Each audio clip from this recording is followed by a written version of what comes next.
trying to, how do I want this set up? Wasn't sure if I was going to be streaming today or not. It has been a weird week to say the least. Okay, looks like we're live. All right, we're going to pop out the chat. Da, da, da, da, da. I don't even know if people are going to get notified. This is happening. I should probably tell people on Twitter this is happening. That would probably be good. Can I just... How...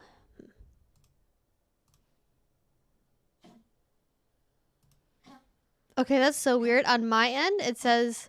Oh, bandit. Oh, honey. It says there's 9 people watching. But then on the public, it says there's way more than that. So I don't know what's going on. Can I share? Can I share a link? Oh, God. Echoing. So sorry. All right. Letting people know we are streaming. Okay. Yay. People will know.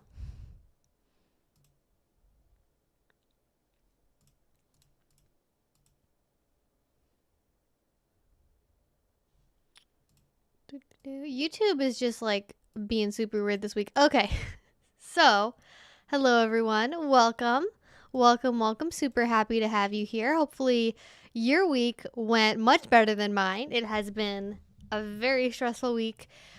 It's been a lot going on. If you've been on Twitter, you know what's up. We did a live stream about it on Wednesday, talking about some of the arguments that have been going on surrounding BDSM and Pride, and if kink belongs at Pride, and just a lot of misunderstandings about kink. I don't think I've ever been witness / subject to as much just the unbelievable volume of kink phobia as I have experienced over the past like 4 or 5 days. It's been a lot. Not gonna lie, it's definitely been a lot. I think it's winding down now because the wheel of discourse is always turning, but this is rough there for a couple days. And of course, in the middle of all of that happening, my YouTube channel got demonetized, as you guys can tell by the title, which is the second time that that's happened. I don't remember why it happened the first time, but this time it happened because of what'd they say? Like sexuality and nudity or something, which by the way is like YouTube's guidelines for like don't post actual pornography on our website. That's essentially what it is like don't show ejaculate, don't show people doing sex acts. And I'm like, I don't know where I've done that. I don't know where that's happened on my channel. So they kicked me off the partner program out of like absolutely nowhere. And so I spent 48 hours in the middle of being called a pedophile by everybody on Twitter for believing that somebody wearing a harness to a pride parade is an immortal sin. YouTube is like, you're no longer in the partner program. And I'm like, oh geez, I wonder if that might have been perhaps people that didn't agree with my opinion, like just false flagging my YouTube channel because I try to educate people about kink. Possibly that's why. And so I ended up like YouTube's the worst. Like if you try to communicate with YouTube as a content creator, unless you have like 500,000 subscribers, like you don't have anybody you can directly contact. You basically get put through the online equivalent of an automated phone system, and you have to hope and pray that eventually a real person sees whatever it is you're trying to say. I ended up getting through to like a chat representative, and because I was able to talk to them, they escalated it internally to review my account. And then I just got an email that's like, oh, hey, you're in the partner program again. And I'm like, oh, really? Thanks, YouTube.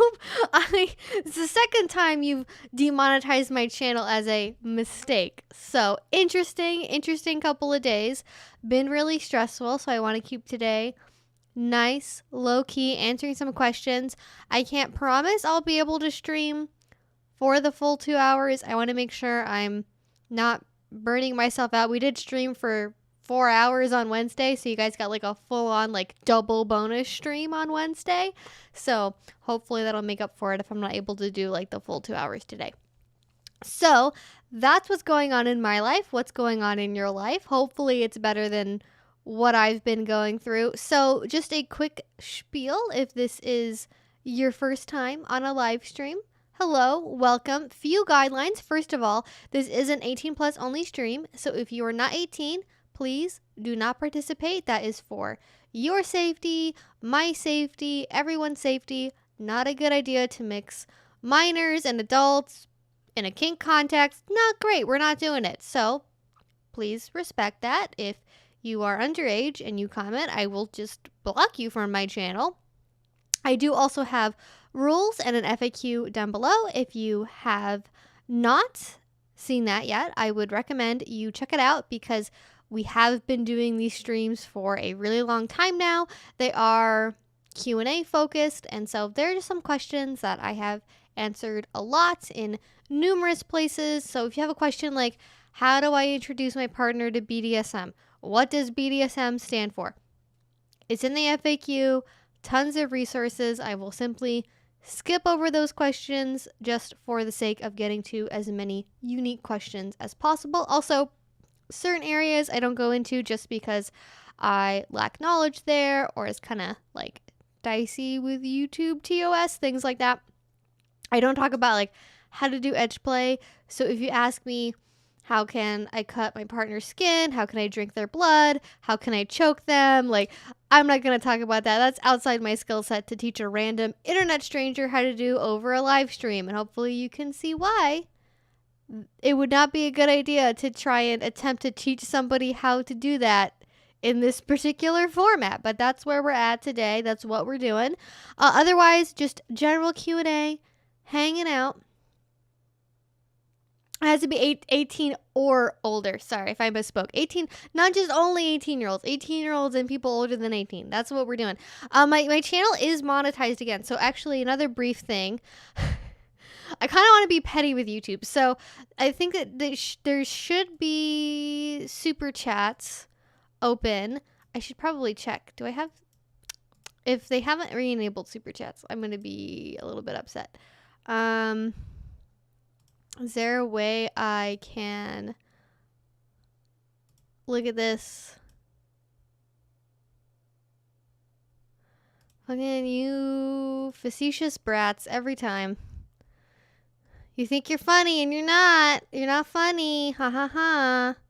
I'm trying to see if I can check to see if super chats are available. Because I am very smart.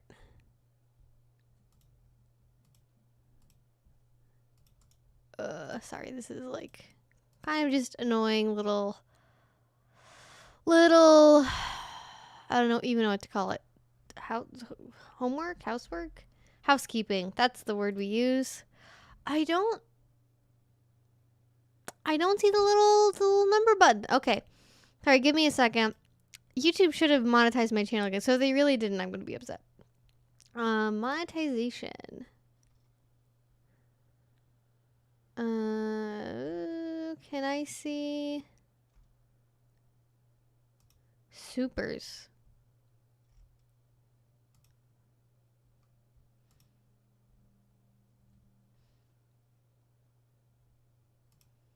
Can I just, oh, there we go. Ha!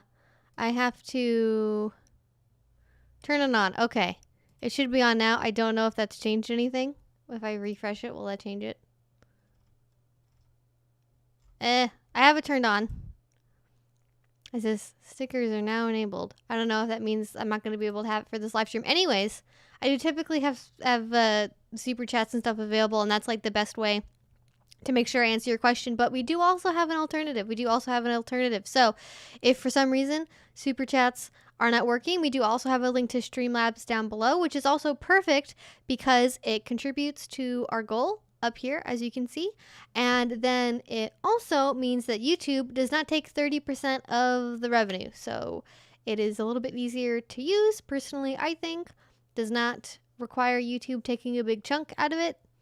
it's a good time. And if it is over $5, it will read out your message on the screen, which is very fun. So that is the number one way to make sure I answer your question. Otherwise, I will just answer them generally in order, the ones I haven't answered before. But if you for sure want to make sure I get to something, super chat / streamlabs is like the way to do that. Okay, all of that preamble being done, let us get into the content. All right.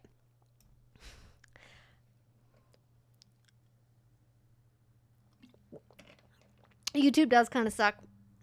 They do, and it sucks because they are the only option. Whenever something like this happens, people are like, oh, why don't you... Oh, we got super chat. Had to refresh the video to enable super chats. Thank you so much for letting us know, Great Dogs. Great Dogs, great name, great super chat. So, yeah, the problem is like people always bring up like, oh, why don't you just move to like Vimeo or another platform? I mean, I do also host videos on another platform. I do have my Patreon videos are on Vimeo. Actually, they're not on YouTube. Wow, that was like really delayed alert there. So, is it like behind something? Did I put? Oh, I see. I think I have. There we go. There we go. That's very delayed. It's probably gonna do the thing now where it like just stays on the screen for like an inordinate amount of time, even though it should go away after a few minutes anyways. That being said, there's not really a good alternative to YouTube. We're kind of just stuck here because other platforms cost an absolutely insane amount of money to be able to use their platform in... Thank you so much, Fly Famil. I think that's how you pronounce it. Yay. Canadian money. We love the Canadians. They're great. Oh, my train of thought. There's not an option that doesn't require you spend like several $100s for video hosting. And when you have multiple live streams every week and multiple videos every week, like that space gets saved up really quickly. Because about my videos, when they're done, they're typically around like a gigabyte or so in size, up to like 3 gigabytes if it's a longer video and I have a lot of images in them or, you know, editing bits or whatever else or music. And it really adds up. That space goes away very quickly. So I have to spend already a ton of money on Vimeo. Also, those other platforms do not have the audience in them that you would get on YouTube. Now, I know there's other options, obviously, other social media platforms, like there's Facebook, there's TikTok, like things you can monetize that aren't YouTube. However, I hate Facebook on principle. I will never use that like website ever again. And TikTok scares me, and it's full of minors, and I have no way to separate minors from my content. So, will not be going on TikTok. Now, if something happens dramatically to YouTube, I would consider it. But I'm not musical. I'm not funny. I don't think I could survive on TikTok as a platform, to be honest. I don't even know how I would get people to watch my stuff. I don't think I could do it. So that's the 411 on YouTube as a platform. We are all merely at their disposal. It's a great scenario to be in. We love our Google overlords. But it could be worse. Yeah, because this is the second time this has happened. They did this once like a year ago, 2 years ago, and like my channel was just like demonetized like forever, and I didn't care about it at the time because YouTube wasn't my full-time job, so like I didn't pay attention to it. I started to monetize my videos when YouTube put out this new really dumb change to their TOS where they decided all of a sudden that even if you didn't put ads on your videos, YouTube would put ads on your videos if you had over a certain number of subscribers and watch hours, and then they would just take the money, which is so maddening because I was just like wanting to avoid having ads in my content. I think ads and educational content don't really like, I don't like that going together. It's not part of my like image for what I want to do essentially. And YouTube was like, we don't care. We're going to put ads on your videos whether you want them there or not. And also, they recently updated that even further so that way any video on YouTube can/will have ads on it or be monetized in some way, regardless of the size of the creator, the nature of the video, anything else. They're sucking every last possible dime out of every single video and then not sharing that with the content creators. So the fact they demonetized me again was like, oh my god, we went through it once before, what are you doing it again? And then it ended up not being an issue. And now I hope that it doesn't happen again, because you never know when it's really gonna stick and they're gonna be like, we're just gonna demonetize you for forever. But it was a rough like couple of days there where I was like, you know, YouTube, I don't really get like that much ad revenue from it, but it's nice to have something when I know that YouTube is probably making, you know, I might be making, you know, let's say $200 a month off of my YouTube videos, but I know that YouTube is probably making several thousand at least, and I'm not seeing that because they get 70, 80, 90% of it probably, and I get whatever scraps they decide my channel that they don't like gets. So yeah, that's the life of being a YouTuber. It's great. It's so fun. We love it. We love it. I'm gonna move my chair a little bit. There we go. That's more in the center of the frame, isn't it?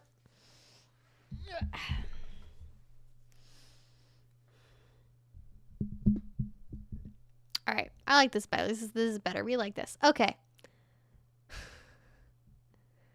All right. Yeah, I don't know. See, the other thing is about like YouTube demonetizing me as a YouTuber is like they don't, this is the frustrating part. They don't tell you why they did it. They send you this vague, terrifying email like, sorry to inform you that you're no longer eligible to be part of the YouTube partner program due to violations of our terms of service. And it's like, first of all, I've never had any copyright strikes on my channel. I've never had any community violation strikes on my channel. There's seemingly like no reason that this could happen other than it just coming out of nowhere. And eventually I figured out it was because of that violation of their nudity policy, which is like, I don't think anything's ever been nude anywhere on my channel. And then when they actually had humans review it, because assumingly this, I think this is my thing. I think Google uses YouTube as a way to test like their AI and their algorithms. That's why Google bought YouTube. They're like, great, we can test this at scale. Perfect. And so they had probably a robot like review my channel, and then they went, I guess that could be problematic, and then they flagged it, and then when humans looked at it, they were like, oh yeah, that's probably fine. But what they tell you to do when they remove you from the partner program is like, you can reapply in a month, edit your videos, delete whatever, and then when you've removed the offending material, then you can reapply and you'll get accepted, essentially. However, they don't ever tell you what specific things violated their guidelines. So it could be a clip from a movie that I had once. It could be a quote from something I read. It could be something in one of my videos. You know, who knows? It could be a news story I did. It could be any video I've ever done anywhere on my channel. It could be a live stream I did. And YouTube's just like, figure out what you did wrong, because we're not going to tell you which videos or live streams or parts of videos or parts of live streams were in violation. Just delete everything and then you'll get back in the partner program. It's essentially what they tell you to do. I don't even know, like, I don't even know if anybody that has a big channel that's been around for as long as mine has ever been able to successfully guess what it is that actually violates terms of service. Because like, if you're giving a really uncharitable view of things, like maybe seeing a non-phallic dildo in a video is considered a violation of the nudity policy. It might be perceived that way by like a robot, but I don't know if a real human would see it that way. So you have to guess, and it's really annoying. Luckily, you don't have to do that anymore, but it was a thing for a while there. Oh, thank you so much, Patrick Miller. I'm so glad you love the channel. Thank you for the donation. Thank you so much. We are fighting back against the YouTube overlords, slowly but surely, slowly but surely. So that's what happened with demonetization. It is thankfully reinstated for now. That being said, like most of my videos are still demonetized. I probably get actual like ad revenue in 1 out of every like 10 videos that I post. So it's pretty rare that I actually do even make money off of videos, but it does allow you guys to do super chats, and I do at least get some of the revenue, which is if YouTube's already going to put ads on it, I might as well get my little 20 or 30% cut or whatever it is, just to make YouTube angry basically. That's the reason.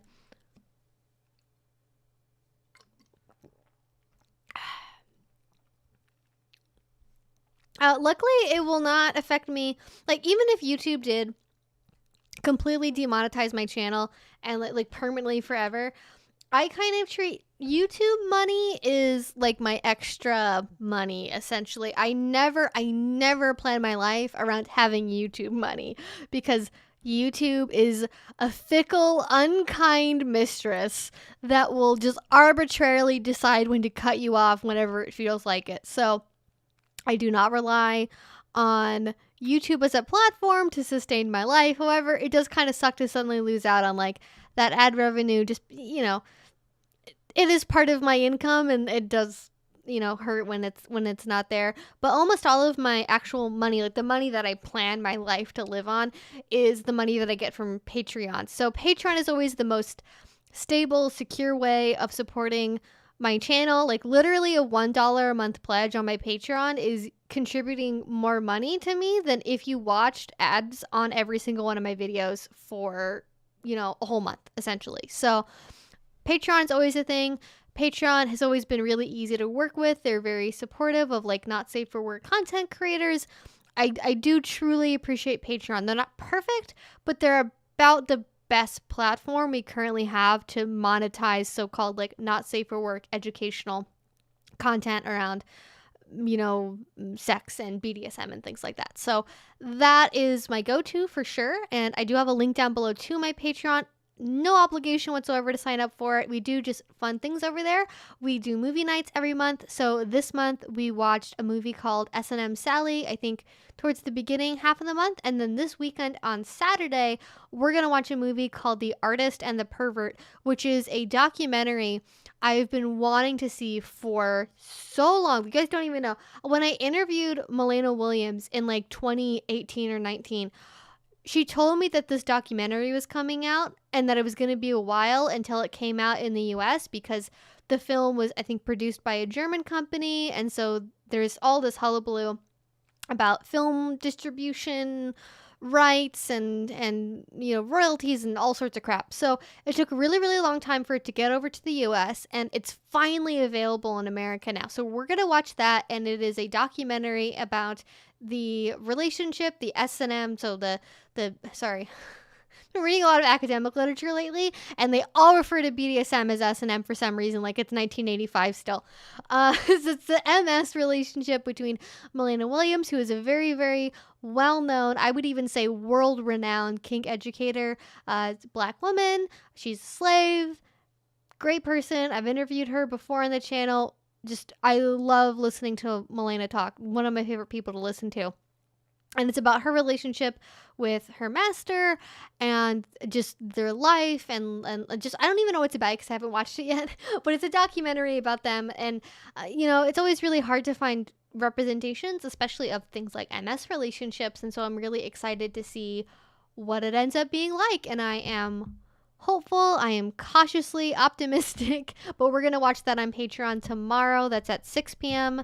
Pacific time, so literally the same time that this live stream normally starts. We're doing that tomorrow, and I think it's gonna be a good time. It's gonna be fun, and maybe I will see some of you there. And that's open for everyone on Patreon, no matter what tier you're on, how much you pledge, how long you've been there. Everyone on Patreon will get an invite to join the movie commentary watch live stream thing, because normally it's like a commentary thing, so like we'll watch the video together and like discuss it as we're watching it, so it ends up usually being a pretty good conversation. If the movie's cringe, we cringe together. If it's a good movie, we are amazed together and talk about how amazing it is. It's like watching movies with your friends. It's been one of my favorite things I've done probably in the past year. is starting to do those movie nights because it's always a fun time, and it helps me feel better still being, I'm not really in quarantine. I've had, all of my vaccines, but like my BDSM community is still not having events. We're still not doing things, and it's been a good social outlet, and I'm just very thankful I get a place where I can do that, because I for shit could not do that on YouTube. Absolutely no way I could do that on YouTube. It would be very, very, very against TOS. Oh my god, we got a $50 donation from Michael. Sorry, I don't know how to pronounce your last name. Bodiger? Michael Bodiger? For all you do and say, and for helping others. Thank you so much. I'm trying my best. I hope you guys liked the live stream we did on Wednesday. I tried to have it be educational with the side of the lulz. That was what I really tried to do. Hopefully that came across. It's been a rough one. All right, I have not actually sufficiently answered any questions so far. I know, but thank you guys for hanging out with me. Oh my gosh, and definitely feel free to ask whatever it is you guys want to ask. Hello from the Mark in Nashville. Come visit us sometimes. Wish I could stick around. I'm sorry this keeps happening to this community and its content creators. Stay strong. Thank you so much. I try my best. Oh, what are some of your favorite drugs? Okay. I will say really quickly to this one, I would love to go on a road trip, let's say next summer, whenever, somewhere in there. I would love to do a road trip and like visit a bunch of BDSM dungeons. I have heard great things about like the Woodshed in Orlando. I want to see the Texas community, Nashville, like kind of the whole Southeast. I never really get down there. It's not really a part of the country that tends to have like BDSM conventions I've been to before. So I would love to see how y'all get up to your kinky stuff in Nashville and Florida and such like. So yes, thank you so much for the well wishes. Now, who are my favorite directors? So, I don't watch movies. This is the chagrin of many members of my friend group and people I've dated, where they're like surprised I haven't watched that many movies, and so I don't really have a lot of opinions about very many of them. But just like, it wasn't something my family really did. Like, we didn't watch a lot of movies. I can tell you, based on my experience of watching a movie called Mother, which is, I believe, Darren Aronofsky is how you pronounce it. That was like the most pretentious movie I've ever seen. So I don't think I like his movies. Or more specifically, I didn't like Mother because it felt really pretentious and self-involved. What movies do I like? Google, remind me of what movies I like and who they were directed by. I liked Reservoir Dogs. That one was good. I like that one. That's Quentin Tarantino. Maybe I like him because, like, he's obviously a foot fetishist, and of course, like, we like it when we like it when our people are out and proud, I guess. Is that the logic? I don't know.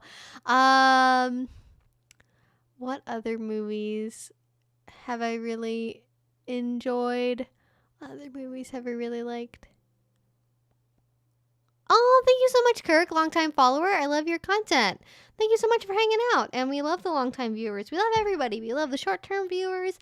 We love the new people. We love people that have been here for literally a day. Whenever you found my content, it's all good. We love you for being here. All right. I'm trying to think other I just feel like I have more directors I know I don't like than directors I actively like. Is that weird? Is that unusual? I think I watch more anime than I watch movies, I think. I like whoever directed like the like planet, the like Earth documentaries, the Planet Earth documentaries. I like those, so those count. Planet Earth. Who was that? I think it's just BBC. I don't think I have producers. That doesn't really count. That's not the same. There's so many of those now. There's like Planet Earth 2, Blue Planet, Frozen Planet, Our Planet, Human Planet, Planet Earth Africa. There's so many planets. There's so many planets, you guys. Oh, you know, trying to think. There's another movie I'm thinking of. I feel like it's also hard because like so many movies now ended up having actors in them that were really bad people, as it turns out. I liked American Psycho. Also, I really liked that movie. That was a good movie. Although I don't think that one's like that's not really one that's like known for the directing. It's just like it's American Psycho. What are you gonna do? Plus, I think that had two directors. That had two directors in it. I like psychological. I don't like horror movies. I like psychological thrillers. I like movies that have a lot of suspense to them, but not in like a blood and guts and like people dying with their entrails like spilling out of their bodies. That's not me. I like stuff that's got tension to it for sure and drama, and I don't know. I'm not really that refined of a moviegoer. I should probably. I'm not a film studies student. I'm not Lindsay Ellis. I'm so sorry.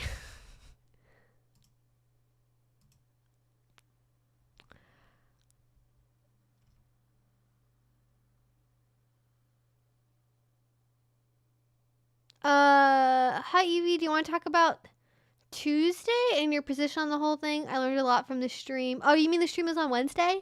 But I'm not sure if I'm ready to formulate a solid opinion on it. So earlier today, I I got up, I took Bandit on a walk, she got breakfast, and then I sat down, and then I spent the next 5.5 hours writing a script for it's not I was so today I was supposed to do a live stream with a streamer on Twitch, and we were gonna do like an educational discussion about kink under the lens of this recent debacle involving like if kink should be at Pride and like what does that mean.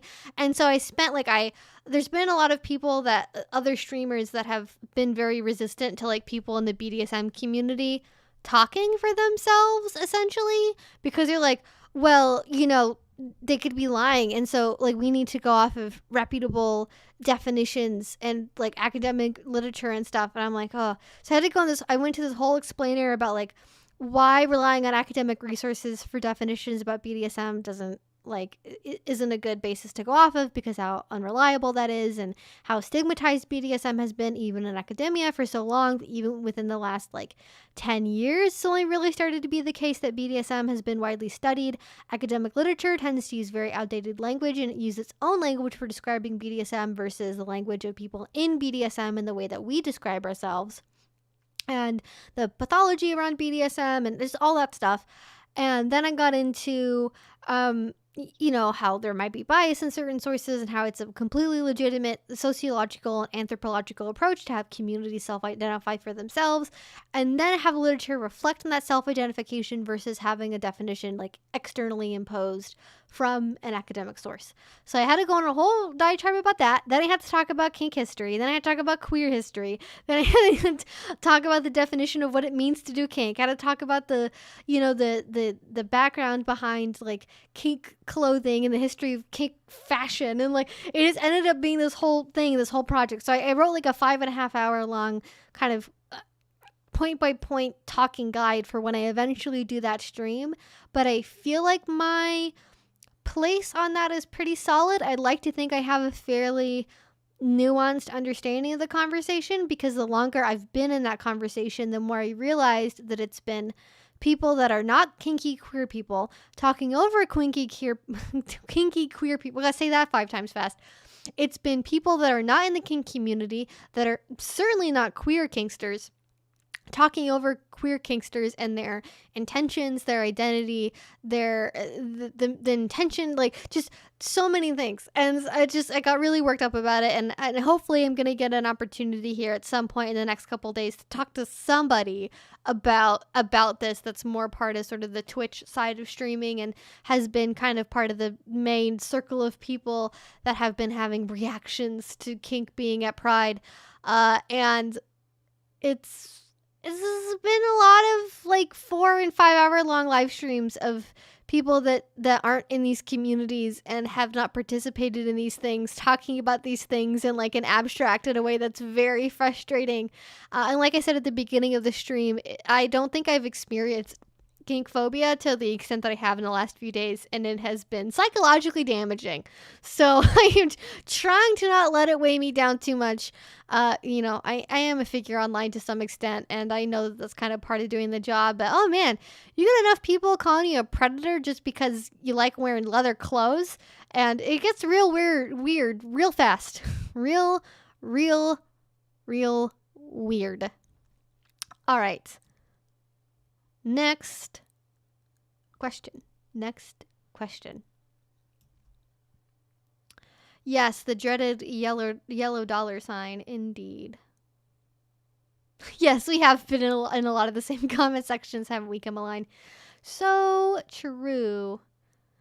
Yeah, YouTube always being vague with the rules. Every time. Oh no, I had no idea. So Neon Tiki, love that name. And also I think it has a coordinating icon. We love that. YouTube sucks. Someone find out that even if you delete a video, they will still strike you and demonetize you for that video if it is against TOS, even if it's deleted. That sucks.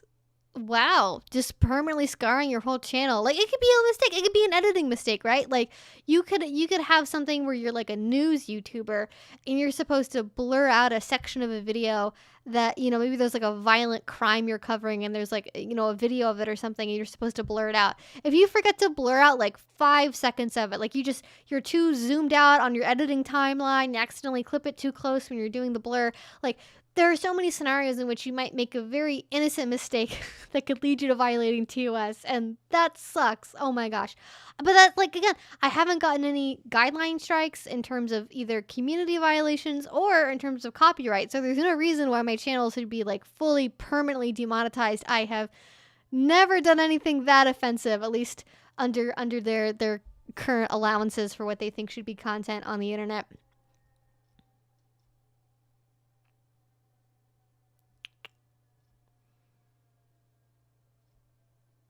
Yeah, YouTube really doesn't like sex education. It definitely sucks. Will you keep the stream up? It's 3:20 a.m. here. I don't think I can stay up. Yes. Live streams, you know, they usually stay up for at least a couple months. I don't want them to like clog my videos, so I kind of in this thing now where I keep them up for like 6 months and then after that they're gone. But yeah, I keep up my live stream. So if you do not get to hang out with us for much longer, the full live stream will be available at a later time.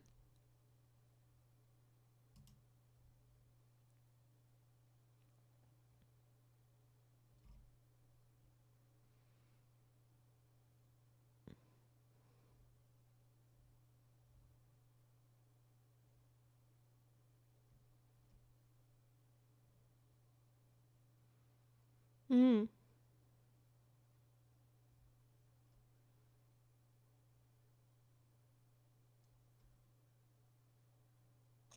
Yes, you could be a good girl and a brat. Brats come in many flavors. You don't necessarily have to brat all the time. That's one of the great options. We can sometimes just only brat a little bit. And sometimes we brat all the time, and that's fine too. We just gotta know what we're getting into.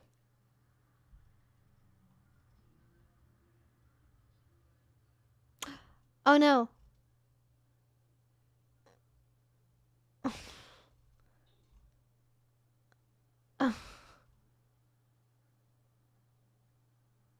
Okay, I gotta, oh, YouTube yeeted me to the bottom of the chat. We were scrolling, trying to figure out why it was in the chat. I'm so sorry. Okay, give me a second. I'm catching up. Oh, I did the thing. Okay, we got too many messages, so YouTube yeeted me to the bottom of the chat. So I'm trying to figure out where is another question. Oh, I think I lost like the first like 20 minutes of comments, guys. I'm so sorry. They should be available on the replay if you guys are watching this. Just I can't see them right now because YouTube doesn't allow me to scroll back all the way to the beginning. It cuts me off after a certain number of messages for some reason. I don't know. There's probably a logic there and I don't know what it is.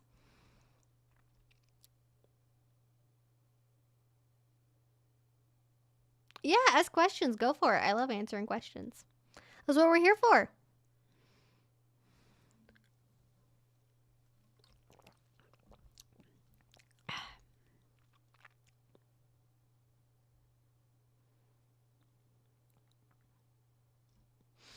I wish I could send you money, Evie. How can we support you if we're broke? LOL.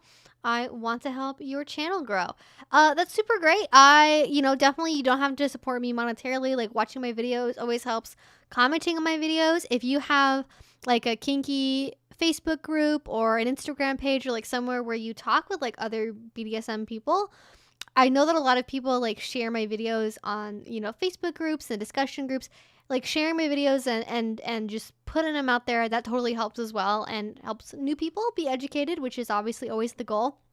That's probably the best thing you can do. But like even just being here on a live stream totally helps. And the more people we have participating, the better that is for the channel. So we love it. All right.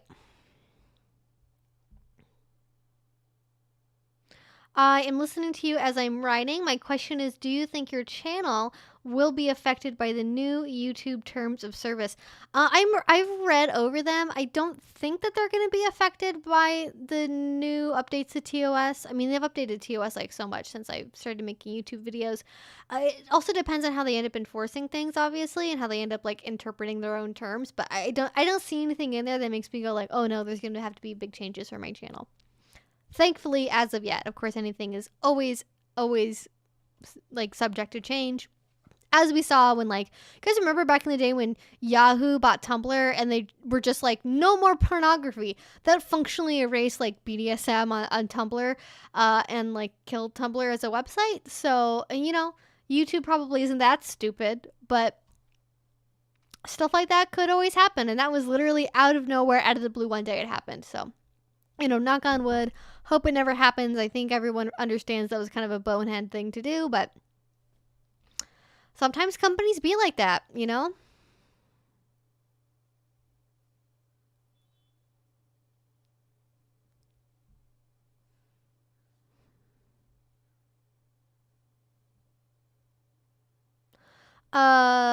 There's a community called CGLRE that claims all CGL is sexual, that they have no affiliation with BDSM. It is apparently never sexual. Am I the one who thinks that's ridiculous? So I don't really have necessarily any I'm not part of CGL, so I don't want to speak for other people and how they feel about CGLRE. I just, if you're gonna make something that's supposed to be not kink and not related to BDSM, how about you don't literally use caregiver little, the exact term that's used in BDSM, to refer to something where you're also... The part about it I dislike is the part where I constantly get people, and that used to happen a lot on Tumblr actually, you would constantly get people that weren't just we're not BDSM, but were actively anti-BDSM. BDSM is harmful and bad, anything that we do is good and valid because it's not BDSM. I don't think... That seems like a very immature stance to me. I don't like that aspect of it, but then anybody can be anti-kink, as we've seen from this past week. So, doesn't have to be just from there. And I would probably just push back on the claim that BDSM isn't always sexual. That always bothers me. Come on, I had to explain that to 100,000 million people this week. It's not always sexual. Why is that so hard to understand? Oh, we got a donation. Sorry, why is it so small on my screen? I can't see it. Where'd it go? I can only see it. I got it from I got a super chat from Andrew for $5, and I could only see it on one screen. That was so weird. Anyways, anybody that says categorically BDSM, a group we are not a part of, is always sexual and therefore bad, and we are good, just don't do that. No reason to be hateful. No reason to be hateful. Come on, let people do what they want to do. It shouldn't also be on Twitch. If it is on Twitch, I may have messed up. It should just be on YouTube. No, I am offline. It is just on Twitch. Or no, it's just on YouTube. Sorry, it's not on Twitch.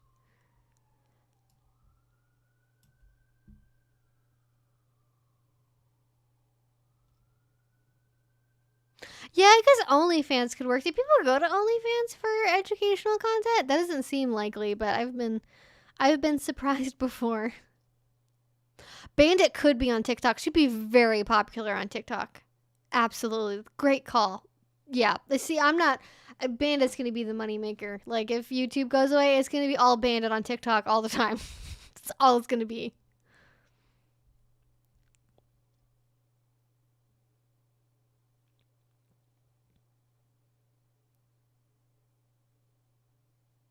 Oh, okay. Well, you can use, I don't know what picture in picture means. Do you mean like where you can go away from the app and then it'll be like a little in a little corner on your screen? I know they let you do that for YouTube, but only if you are on YouTube Premium, I think. And I have YouTube Premium because I watch a lot of YouTube content, so that's how I know that that works. I've been meaning to like try it more out having the Friday live streams on Twitch. Um, but it's just been easier to have it be on just YouTube for right now. But I'm sure in the future I will have them on there at the same time.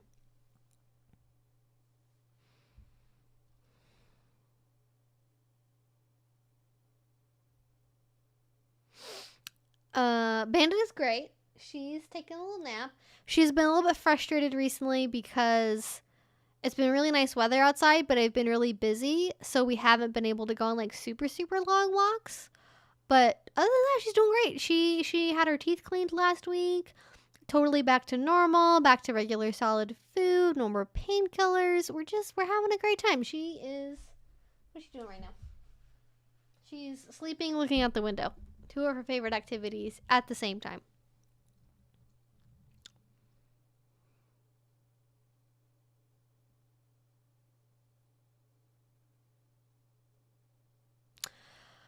Is Mars doing something funky? Is that what's going on? I mean, there's a lot of people being very aggressive this week, and I can't explain it. This something funky going on with the moon. Is it just messing with people's heads? Is it just allergies? just just the collective insanity. Like, what is happening? You know? Oh, that's all I want to know. What is going on?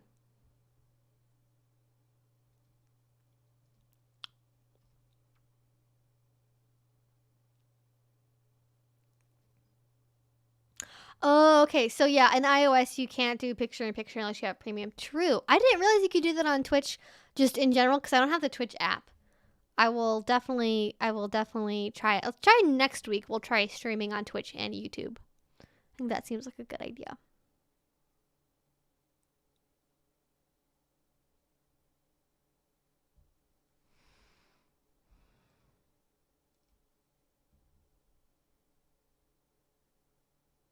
Oh, good point. Yeah, do you think it could be because you're speaking out or calling out abuse? I mean, that's always possible. I definitely get people that I get people like I would probably say right now like the when I get engagement on like my Marilyn Manson videos, like especially it's so weird. Army Hammer, nobody ever speaks in Army Hammer's favor. They're never like, oh yeah, obviously, like he's just being framed for this. Army Hammer is totally innocent. Nobody does that. Like one person did that. And then on my Marilyn Manson videos, I have so many people. They're like, Marilyn Manson is innocent. This is all a hit job by Evan Rachel Wood. This is so obvious. Why can't you see it? Blah, blah, blah. And it's like, oh my God. So I definitely have a sizable, like, minority of people that just think anything, like, talking about anything related to Marilyn Manson that's not he's innocent is some kind of coordinated hit job. So, I mean, I guess it could be people that are kind of going against me because I report on what victims say their experiences are, and I guess I hope people have better things to do with their day, but I guess they maybe don't. And that's why we're in the present scenario we're in. I find that all very funny. I am working on a part 3 to the Marilyn Manson video. It is done. Like functionally the script is done and I'm happy with it.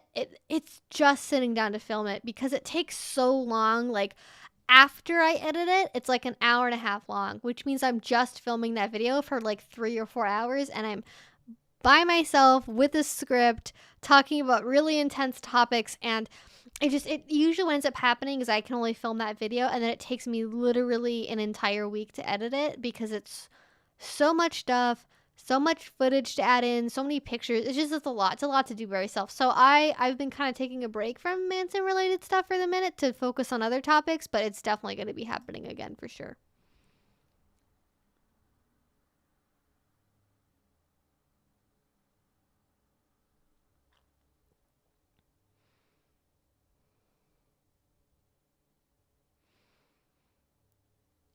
So YouTube demonetized my channel. That's what's going on currently. It's luckily not still currently happening. It was only for a couple days, but it's also the second time that they've done that. So fairly likely they're probably gonna make the same mistake again in the future, but we'll just have to wait and see what happens.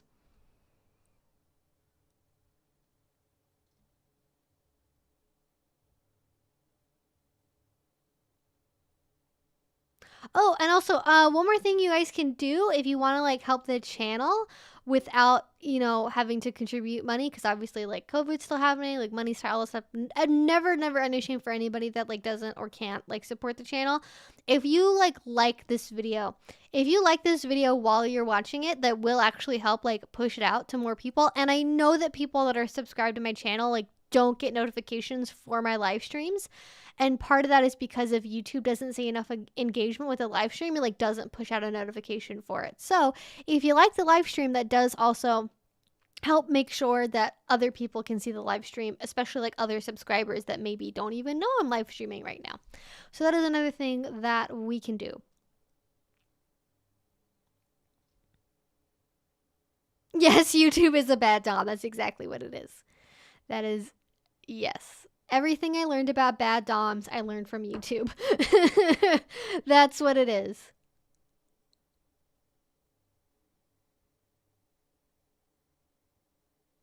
Oh, that's a good point. Yeah, tech channels are struggling for views because of unavailability of hardware.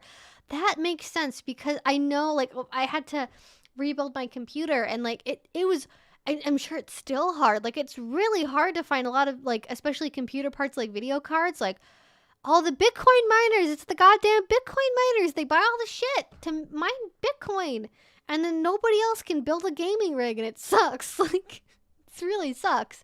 Yeah, I didn't realize that was kind of still ongoing, but that's really been, I think, the case for the whole pandemic is like, you want to buy a video card? Too bad. They're using it for Bitcoin mining. Screw you. Oh, you guys had an ad before the stream? Oh, that's so funny. They're literally monetizing everything. See, exactly.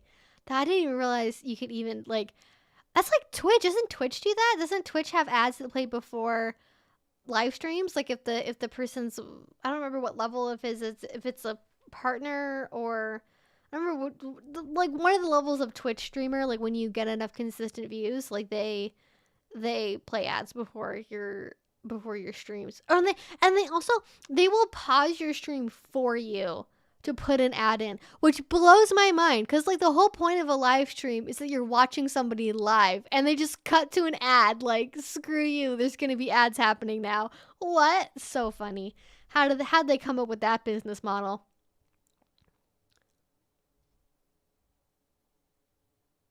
Melena Williams, to my knowledge, doesn't have her like a YouTube channel. She has written books extensively. She talks extensively. She has a blog, whose name I probably can't say because I think it's probably considered a gamer word. Uh, but she does. If you Google Melena Williams, you'll find her. It's Mollena and then Williams. It's Williams dash Haas, but you can also find her. It's just Melena Williams as well.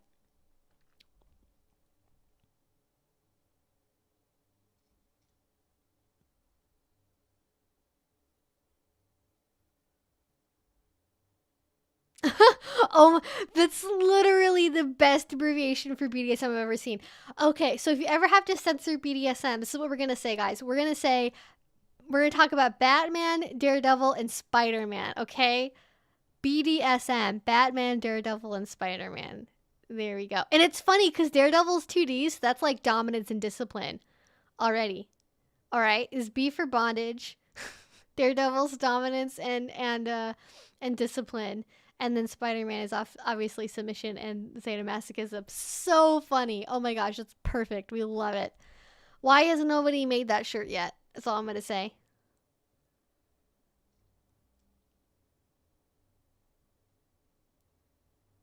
Though that is a good point though. I like it. I like it. At the same time though, well it's weird. I don't even know cuz people call the pandemic the panini. Like there's so many, you have to do so many weird things. Like instead of saying suicide or death, you have to say undead or unalive. Sorry, that's what it is, unalive. So there's already all these like confusing weird made up words or like family friendly words you have to use to reference like non-monetizable YouTube words. And so I don't know, like I could get it. I kind of mean it in the sense of like, obviously you never just use it as like a search term to find the video, obviously. But I like the idea of like somehow, I don't know. I don't know how you could do that in a way, because that's a good point, because you wouldn't want kids to look it up and then be confused about it.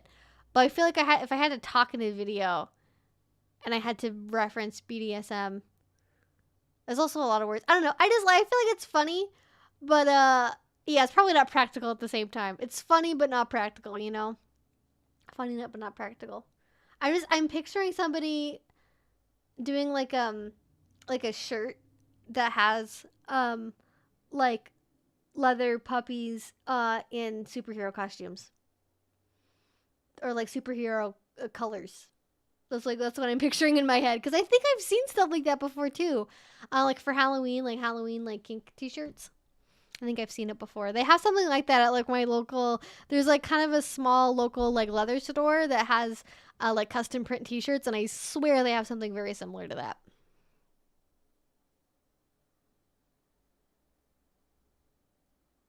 Yes. Okay. It was in fact a joke. It was a funny joke. We think it's funny. How do you feel about race play / religious play? Wow, starting off with the controversial questions here. I feel like anyone is allowed to feel any way they want to feel about either one of those things. There are very valid reasons to find either one of those distasteful or enjoyable. I think the important thing is that when you engage in those kinks, you're doing that with other consenting adults. Melania Williams, for example, part of the kink that she engages in is race play. She has very valid reasons for wanting to engage in that. Other people, especially other African American women, find that very distasteful and want it nowhere near them. So the important part is that we're respecting other people's boundaries. We are only doing the things we're doing with other consenting adults, and we let other people just not be involved in what they don't want to be involved in. That's my opinion about it. And everyone gets to have their own boundaries around whatever it is they want to have. I have friends that have boundaries around, stuff involving like CGL or Littles or DDLG. So they don't go to parties where that stuff happens. They don't go to the Littles and Pets night because they know that like seeing CGL is going to make them feel uncomfortable. But they also recognize that like people are allowed to have that particular kind of relationship if they want to have it. And similarly, don't start, if you're at the newbie night where it's generally understood you're kind of doing the most basic introductory forms of play, maybe not the best idea to do the really intense race play scene in the middle of the dungeon. It's about being appropriate. It's about reading the rules of the venues you're going to, making sure you're talking to the DMs or the owner of the venue you're going to about what kinds of scenes you want to do to make sure they're okay with the sort of guidelines and norms of the party you want to attend, all that stuff. I think there's just a lot of people have very, very strong opinions about those two things, and they're allowed to have their strong opinions, and I will leave it at that.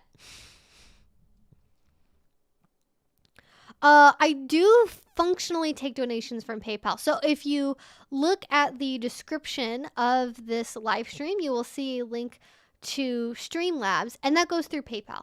So they don't take any of the like additional money. They don't take the 30% cut that YouTube does. Functionally, that's just a donation from PayPal, but it's basically linked up through Streamlabs because Streamlabs is what allows the pretty little graphic to pop up, essentially is how it works. So that way I know that you donated via PayPal is essentially what the function of it is.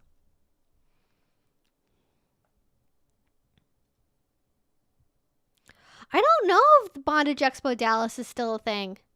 God, it's going to be hard to know because there's so many BDSM conventions, and a lot of them are going on 2 years of not being held. And at that point, like, even if you're not out financially for having to float an event for 2 years, like morally, like in terms of like your morale, you're gonna start feeling like, I don't know if I want to do this anymore. I don't know if this is worth it. I don't know if we're gonna be able to do this again.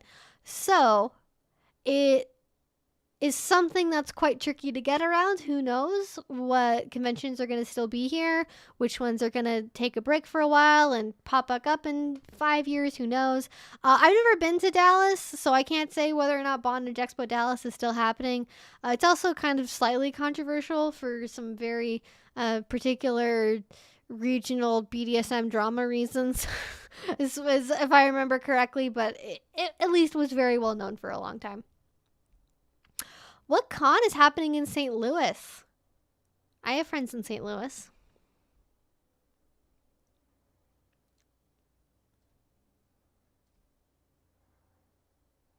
Oh, I forgot David Lynch. I love David Lynch.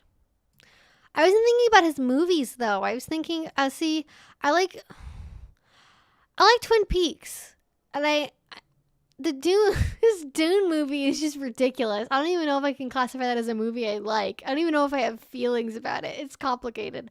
I do like Twin Peaks, but as like a movie director, like I haven't really seen, I think, enough of his work. So I don't know.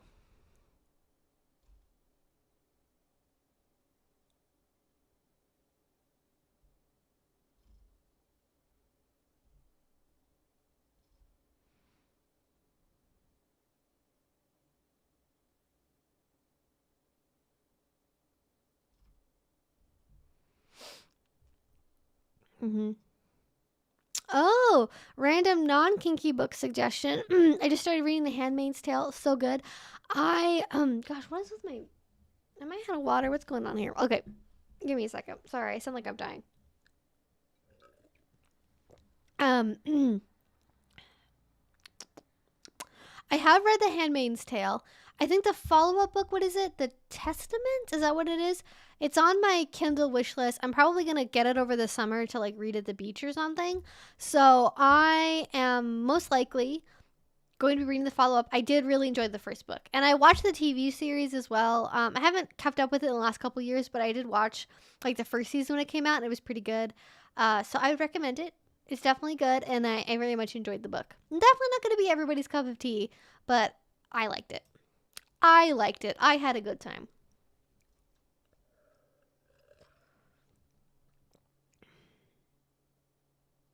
Have you ever thought about going to the place in Kansas City, Missouri? I have no idea what is in Kansas City, Missouri. No idea. I'll stop by anywhere. You guys invite me. I'll come hang out. You know, as long as it's like a real place that has a reputation, not just a random building with a that your friends hang out at. It has to be an actual organization. um,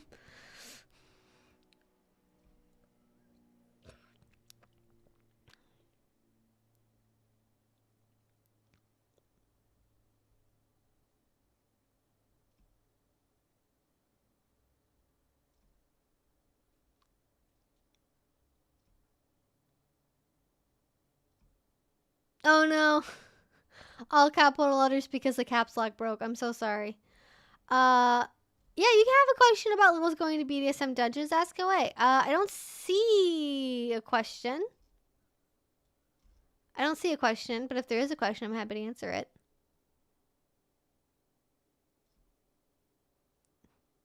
Oh no. Okay, we're getting in a fight about something. Oh no. We're just typing Depraved Eros is a good channel. How is he a predator? Um, if he is, I would be interested in knowing that because if you don't know, my channel is kind of about keeping the community safe from predators. So if that information is available, I would be very interested in knowing more. I always his content makes me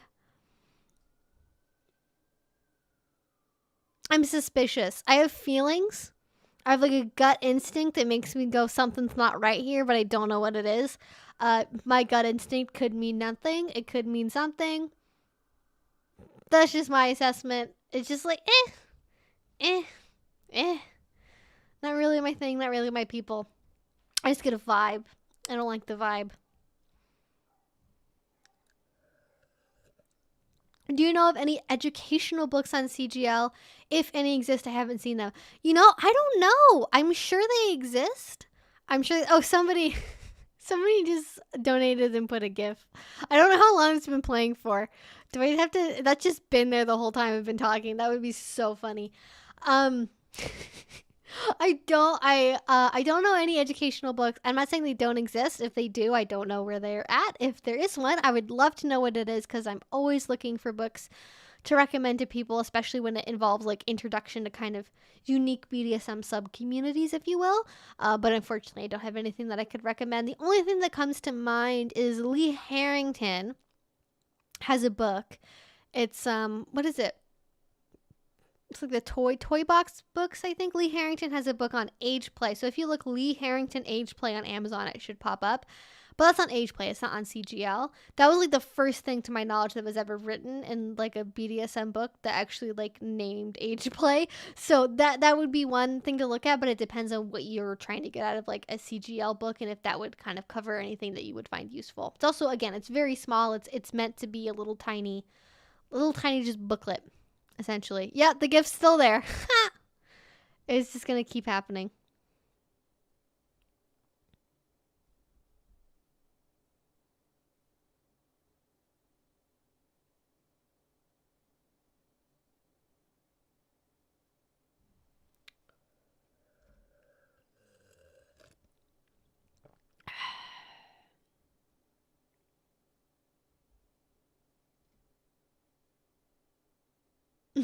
The capitals are just killing me. Just killing me. Just permanent gift now. Oh, we have a shout out. Shout out to the Mark from Remember Now, stuck in Florida. Got a lot of love. There are a lot of Floridians here. Is that a thing? Florida, is that like a realm of kinksters? I feel like it's very humid there. It'd be very hard to wear leather in Florida, I imagine. Though again, you guys probably have a lot of AC, so maybe it's okay indoors? Interested to know more. In Florida, what do you wear to a BDSM dungeon? Do people just get naked? Is it humid? Is that a problem? Is that a concern? Thoughts on Littles going to BDSM dungeons? That's not a question. What do you want to know about Littles at dungeons? And making a statement is not making a statement is not the same thing as asking a question. What question do you have about Littles going to dungeons? I would love to answer.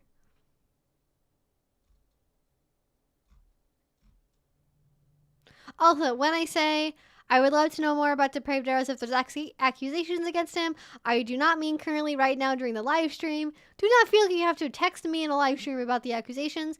If there's something I need to know about, you can send me an email. My business email's down below. That's what it's for. If something needs to be talked about, I'm happy to talk about it. If it's just a 411, not to be published on YouTube, that's also okay. And no pressure if you feel like it's exhausting to have to explain it. It's just really hard because he's on Canada, on the other coast from me. I'm not connected to that community at all. And shit is hard to track down. Usually what ends up happening is there's a vague rumor that somebody hears something about somebody doing something. And it's incredibly difficult to actually track down what really happened for a variety of reasons about the structure of the BDSM community. And, yeah, that's that.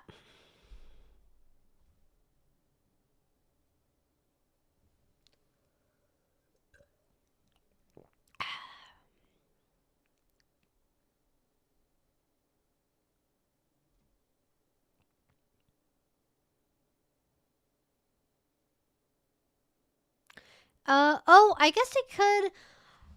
I don't know. I mean, I could. The way that would work is I would have. So if there's another option, I would basically make my videos unlisted, and then I could add the unlisted videos to a playlist because you can see unlisted videos with a link, even though they don't show up on like your main search page. But it's just easier to have like Patreon stuff be on Vimeo because it keeps them really separate, and it also has way more security features to help prevent people just like freely downloading all of my Patreon content. So I like that. I think it totally makes sense. I know it works for a lot of creators also to just use YouTube for their own personal reasons that they prefer that.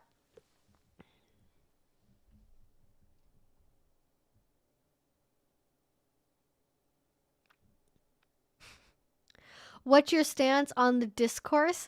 If you want to know my stance on the discourse, you can watch my 4-hour live stream from yesterday. I went over it quite thoroughly. And I do not want to have to repeat 4 hours of content again in this live stream. I may be talking about it, though, in the future. I'm going to do an educational stream, hopefully with a Twitch streamer here in the next couple days, and then we'll have a final and complete word on the discourse. that will be it, at least for this year, even though it's not even fucking June yet. So, you know, we're just starting it earlier every year. Earlier every year.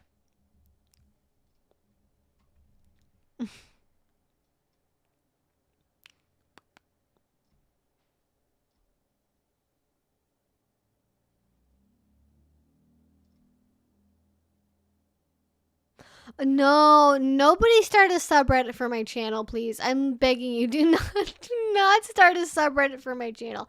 You guys can post stuff in like r/BDSM community, but the idea of me having a Reddit channel, like, there's just like a last bastion I have of like, oh no, people talking about my content on like not YouTube. I don't know. It just makes me uncomfortable for some reason, and I can't really explain it. Just makes me uncomfortable. I mean, talk about me on Reddit if you want to. The idea of me having my own subreddit just seems... There's something about that seems weird, and I don't know what it is. Your dominant little video was amazing. I have struggled to figure out my preferences kink-wise, and it was the first time I really strongly identified with the role. Thank you. Oh my gosh, that's so amazing. Lady Bobbin, that is why I make those videos. And it's always interesting. I've been thinking about this lately, and I think I've covered this in live streams before, but there are always options where I can make what I think will be a popular video that like a lot of people are gonna watch. But what I find happens is when I make kind of more niche videos, like I talk about dominant littles or demisexuality or something, like those things end up attracting a smaller portion of my viewers, but I find that it helps people more because those things aren't widely talked about or understood or researched. For the people that do watch that video, even if it like performs badly by YouTube standards, I always get so many comments from people that are like, this really helped me. This is the first time I've seen somebody talk about this.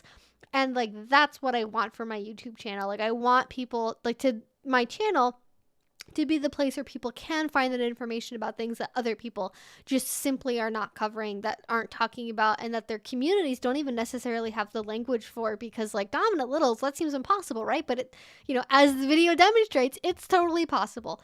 So I'm super grateful for that. And I know you're certainly not the only one that, you know, felt like they were heard and understood through that video. So thank you so much for sharing.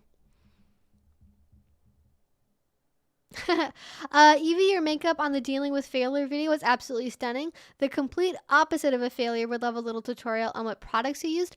I can just like verbally go over the products I used. So, I used the Honest makeup eyeliner pen, like the felt pen.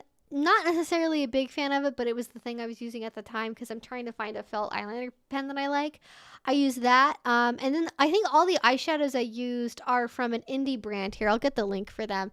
I have been loving their eyeshadows lately. They have huge pans, so you get a ton of stuff. Like even if you just buy one, then you're going to be set. It's called Give Me Glow Cosmetics. Great formulas. Indie brand. You can pick, like, mix and match your colors, design your own palette, and then I basically picked like all of the cool to neutral tone browns.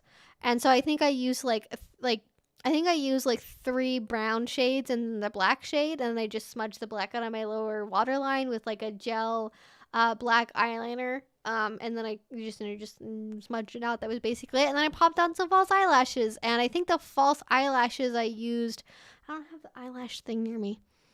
It was from a brand that Bailey Sarian uses.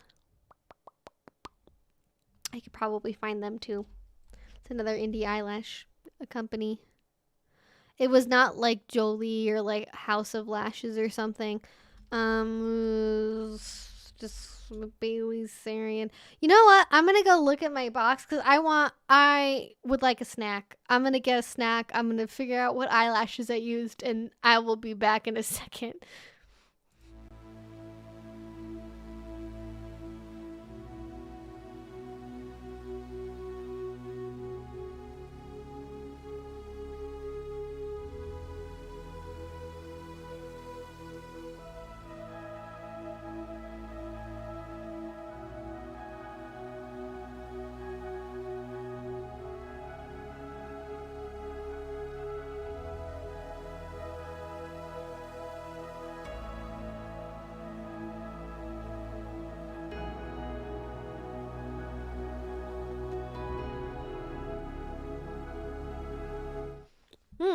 All right. So I think these are the lashes I used.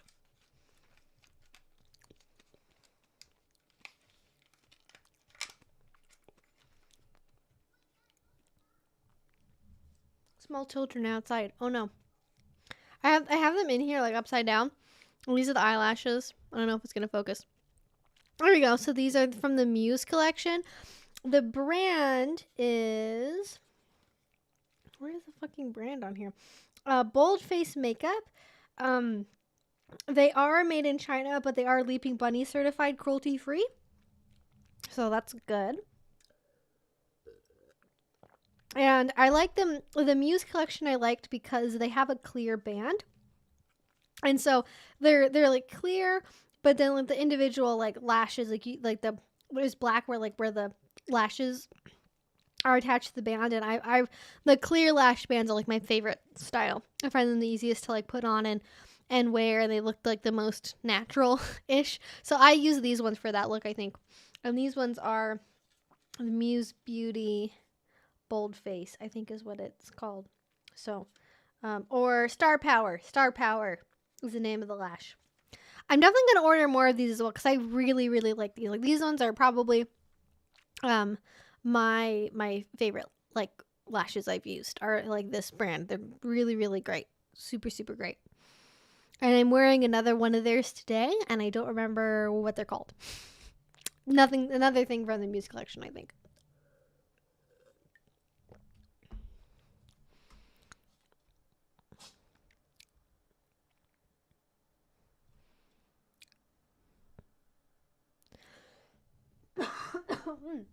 Excuse me.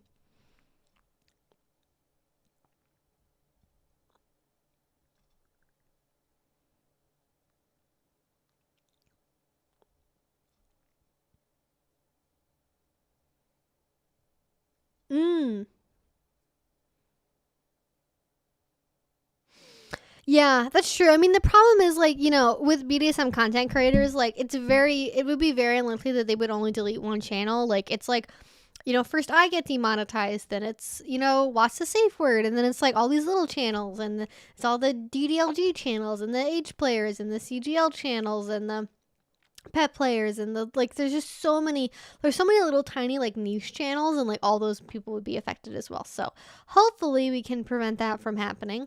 By the way, guys, this has been an awesome stream. I feel like we're really like just hanging out and like having a good time. That's what we're here for.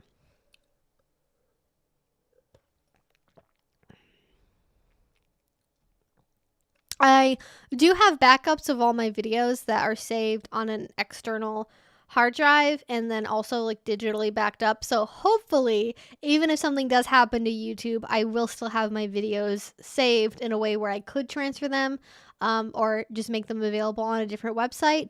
I hope it doesn't happen, but I do try to preserve stuff for the future.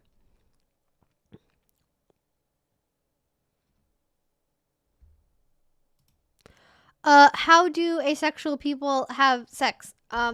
They make genital contact with things. That is how sex happens when you are asexual. It's I don't know if you mean the physically or mentally.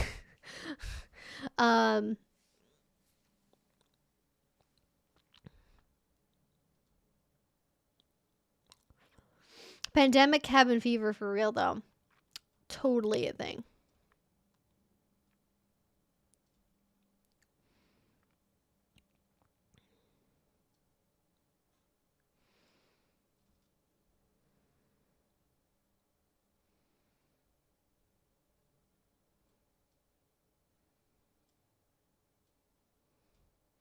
People do have rose tinted glasses related to musicians, like especially when it's a musician you grew up with that you consider really core to your childhood or helping your identity formation as a teenager. Like you get really attached to those people and you really want them to like not be bad, because then it kind of means that part of your identity was formed by a bad person, and obviously you don't want to feel like that, but it doesn't make you a bad person to admit that they were bad and you didn't know it because you were a teenager and nobody knew it because nobody was talking about it. What does make it bad is when you fly in the face of mountains of evidence and then scream and victim blame and call women nasty names because you're upset that an artist did something that is morally reprehensible. So it's hard. And I wish that people weren't so it's a parasocial relationship. Like, they're really attached to Manson, and if you go to the Marilyn Manson subreddit, it's it's nothing but fans. Nobody's talked about any of the accusations on there. It's all just and getting completing my record collection for cheap. Getting cheap Marilyn Manson items on eBay, because obviously people that are less diehard fans are selling their merchandise or donating it, and people that are the real diehard fans are great, and more to add to my Marilyn Manson shrine. It's oh, okay, that's what we're doing. That's the operation.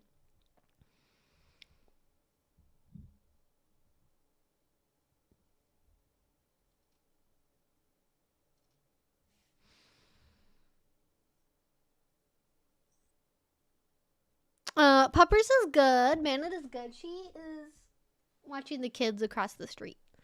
She's having a great time.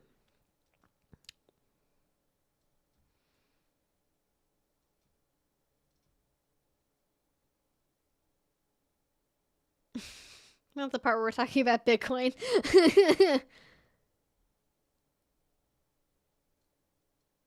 The National Coalition for Sexual Freedom, I think we do need people that are more aggressive and vocal. I think their policy goals are really good, and they obviously have done a lot of great work.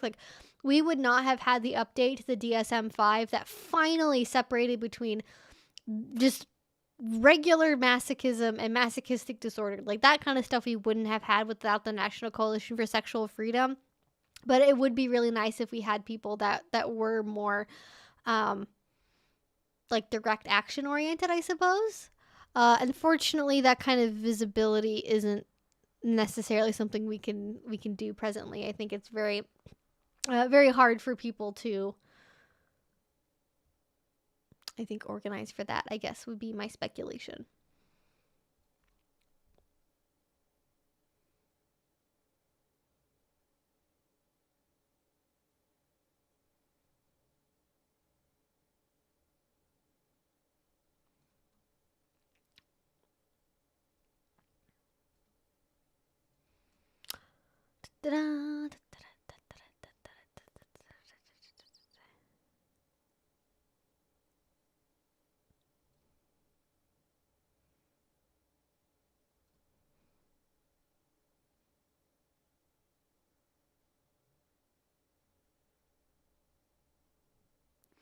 I'm surprised your monetization lasted this long. When TOS changed back in the beginning of November, Michael and Bianca of Depraved Arrows had Michael's primary channel fully demonetized at the word go. Well, that's because he has women in underwear doing live demonstrations on them, and I don't have that. So, that's why I've always said I don't do demos on this channel. I don't give live demonstrations. He has multiple videos where it's literally women in underwear getting demonstrations done to them. So I'm a little bit sympathetic, but also it was did you really expect YouTube to monetize that content? Come on.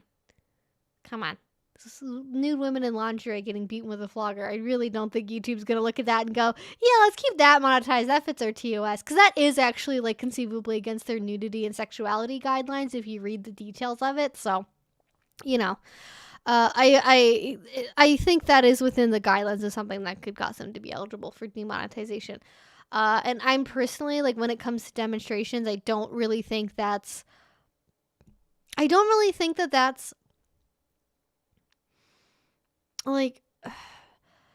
teaching people how to do kink is hard over the internet. So that's why I focus on doing things that are more relationship oriented, kind of soft skills oriented, because I think teaching hard skills is really, really, really best done in person, or at least directly connected with the presenter, even if it's over a Zoom call. I think it's really hard to give a full accurate understanding of how to throw a flogger, how to use a cane when you only have a video guide for it. So I also don't really consider video tutorials to be the best way to communicate that kind of content anyways. It's better than nothing if you're going to use nothing else but YouTube videos. but it's not my preferred format for that anyways. But I do think that like when it comes to full-on demonstrations, that's probably like, yeah, that's probably gonna end up getting demonetized. That's just why I've never done it.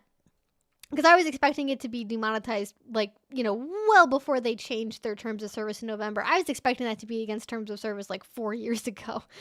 It wasn't really anything that I didn't see coming for a long time.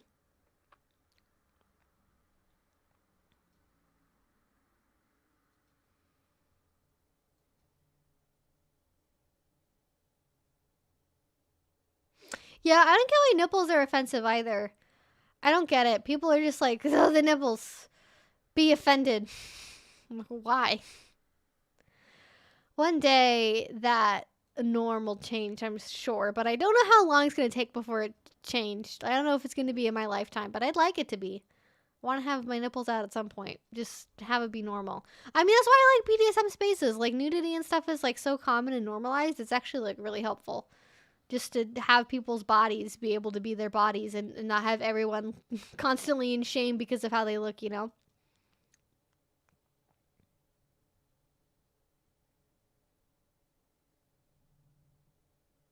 Mm.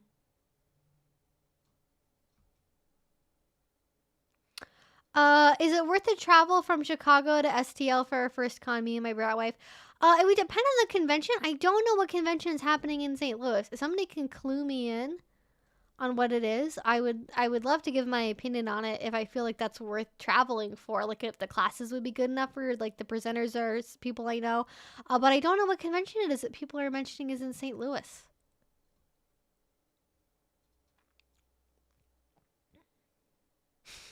I live in Arizona where it's a dry heat, but wearing latex is ... not dry. No latex in June's all I can say. Yeah. I mean, at that point, you're just kind of like being your own like turkey baster. Does not seem comfortable. Dominique Costa has recommended The Big Book for Littles from Penny Barber. I have not heard of that. Can't necessarily speak to the accuracy of the content, but there is in fact a book, so you guys can check that out if you'd like to. That is great. Okay. We've got like 10-15 minutes left, so if you haven't asked your question, now is the time to do it. I will answer as many of them as I can. Can't make any particular promises. Also, super chat working. Seems like we got all the things working, so keep that in mind. But yeah, definitely if you haven't asked your question yet, go for it. It's difficult to wear leather here. We just deal with it. sometimes fashion's worth it. Sometimes fashion's suffering.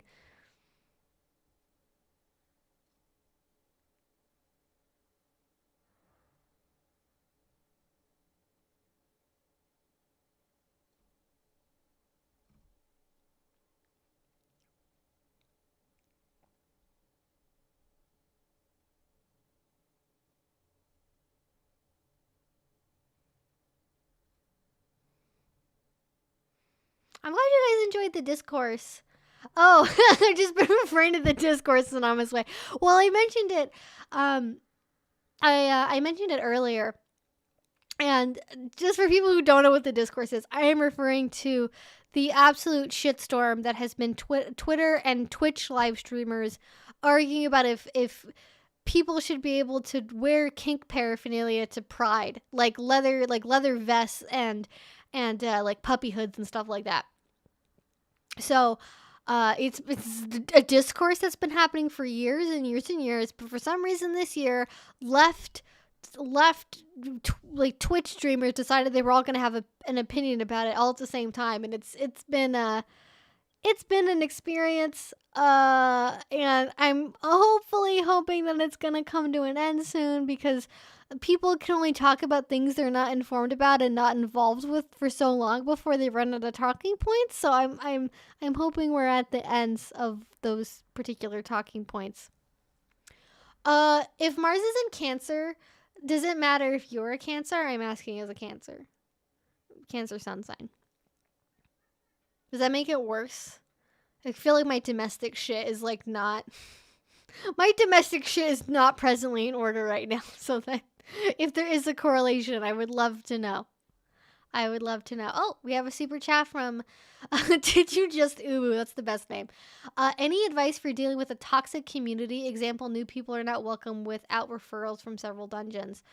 Um, that's interesting because it's like a chicken and egg problem. Like, how do you get referrals from several dungeons if you need referrals from dungeons?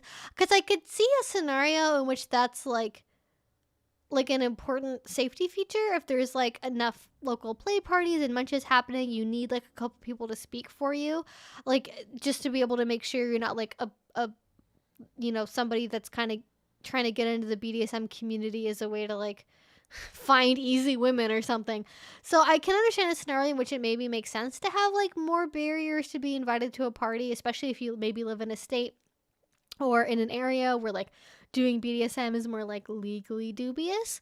But it can also definitely be something that's meant to essentially control who gets to enter in the community, because the person that kind of runs the local community is somebody that's very jealous and possessive and is scared of new people interrupting their fun and telling them what to do or having opinions about things. The advice I usually give for people that are dealing with a toxic community is you can always make your own community. You can't necessarily make your own dungeon, but if the problem is like feeling welcome at munches, not having the kind of discussion groups you want to have, not feeling supported as a submissive, I guarantee you, especially if the community is just like toxic from the very start, there are going to be people that are in that area that want to be in a BDSM community but won't do the things that are currently available because it's currently shitty. And so if you try to start your own munch or a discussion group or a meetup of some kind, there's going to be people that want to go to that.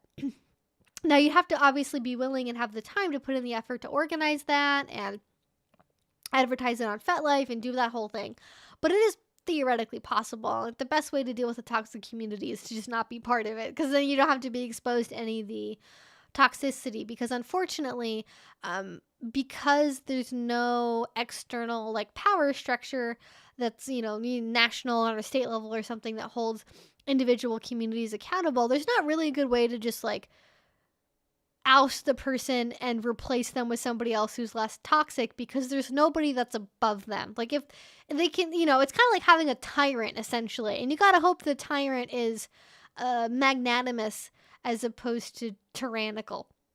And if they're more on the tyrannical side, then it's going to be very difficult, and probably the people that have the most money in the local community are going to be inclined to be part of that power structure, unfortunately.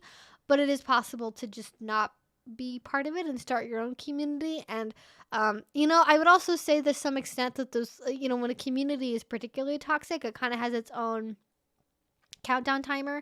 Like eventually some shit's gonna go down. Eventually people are going to have a big argument and a falling out. Eventually some horrific accusations are going to come out. And then when that happens, there's going to be a power vacuum. A new structure is going to be in place, and it's going to be better. Now, I would say, so earlier we referenced the St. Louis community. And I have to say, from what I have heard about the St. Louis community from two people I know in the area, the St. Louis community, at least the people at the very top that are organizing dungeon events and conventions, are horrifically toxic people that believe in like a very one true way approach to BDSM that makes it very unwelcoming to people that, for example, are asexual.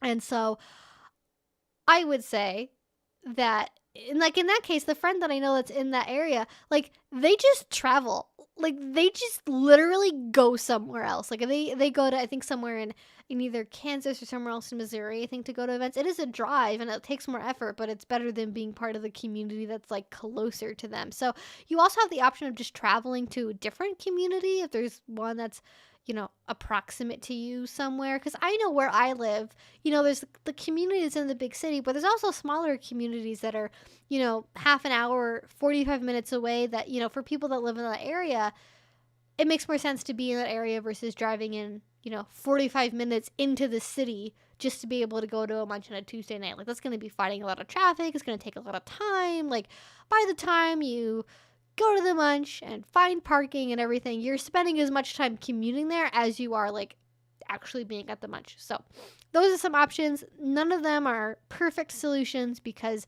I would love it if I ever find something that is like really good solid advice at dealing with a toxic community besides those admittedly not very good examples or alternatives, I will definitely talk about it because that is a concern that I have, because it happens. It's, you know, it's part of being part of the BDSM community, and all of us kind of having our own little spaces. Unfortunately, some of them are actually not very good, and usually it doesn't stay that way for forever, but you know, how long are you willing to stick it out until that changes? All right. I love... Oh my god, this literally is like a Shiba, like, bowing with a dog bone. Oh my gosh, we love it. Thank you so much, Lillian. That's so cute. Stickers, like, YouTube's got pretty good sticker game, I gotta say. Like, their stickers are pretty good. Pretty good. Chapstick. Oh, chafe stick. That's what it is. Chafe stick is a must for the Florida weather. There we go. That makes sense.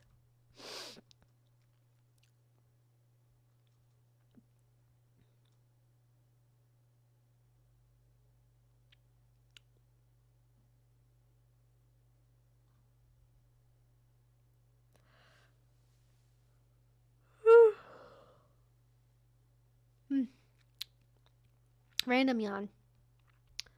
I am engaged with this live stream. I am just emotionally exhausted. I promise that's it.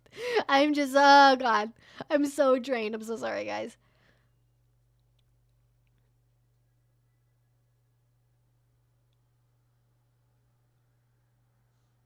Is there a term for when you lose sexual attraction once you form emotional attachment? Yes, there is. It's called phrasexual. I talked about it. If you search asexual on my channel, I don't remember what the title of it is. It's like asexuality terms like you didn't know existed or something. It's called phrasexual. It's totally a thing. It's the opposite of demi. It's so valid. It's so legit. We love all our new little terms. Is it very popular? No. But it is a thing. There is a term for it, my friend.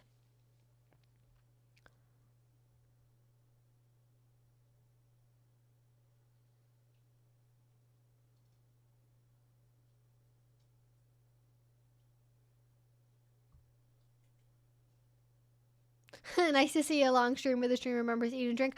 Listen, I don't know. I don't know how people talk without drinking water. Like, I'm constantly dehydrated. I cannot imagine. Like, because, like, is aspirate? Is that the term? There's a word for, like, you lose, like, when I'm talking, like, you know, there's little tiny water drops, essentially, that are flying out of my mouth. Like, you can't just, like, when you go to, a political debate, like, everyone has glasses of water, and that's why. You don't want a dry throat when you're talking for 2 hours. That makes everything so much harder. The lights in the background are mesmerizing. They are one of my favorite parts of this stream. The stream. I think I might give Bandit a good brush after this live stream because she was looking a little ratty. Right now. It was the weather yesterday. Oh my god, guys. The weather yesterday was crazy. It was like sunshine, rain, windy, lightning, sunshine, rain. It was all over the place. It was just the whole day. And so I was trying to time like taking Bandit on a walk. And I finally found a window where it looked like it was going to be clear for a while. And it was, oh god, it was so windy. And it rained a little bit and it was windy again. But it was like a warm rain smell. Like it smelled like Florida rain. Because normally here the rain's just like cold. But it was like warm, like tropical rain. And I was deeply confused. I was like, how is that? I didn't even think we had that here. It's like warm. What the fuck? Is that possible? But Bandit got wet and windy. And so her coat makes her look like a rat that went swimming and dried out and is now just like it's all over. It was very cute to me, but like girl looks like she's been outside. She looks like she's been rolling around. She's so funny. Funny girl. I know about puppy play. Is kitten play a thing where the cat is mean? Yes. So I have a video about dominant pets. And we talked about like how cats can be like mean and like haughty and all that stuff, and how they can mean they're dominant. But absolutely like bratty like kitten players is totally a thing. Like where they bop you on the head and like they do stuff like that. Totally a thing. Absolutely.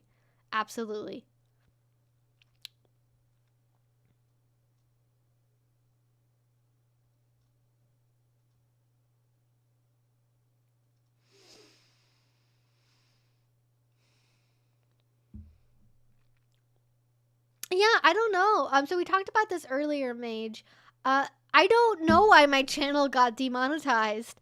It said it was because of nudity, which is not a thing that's ever happened on my channel. And they didn't tell me what videos were in violation in specific. They were just like, you violated our TOS somewhere, so no more monetization for you.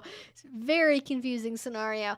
I would not be surprised if it wasn't related to either current discourse around kink at Pride or me reporting on the allegations against Marilyn Manson.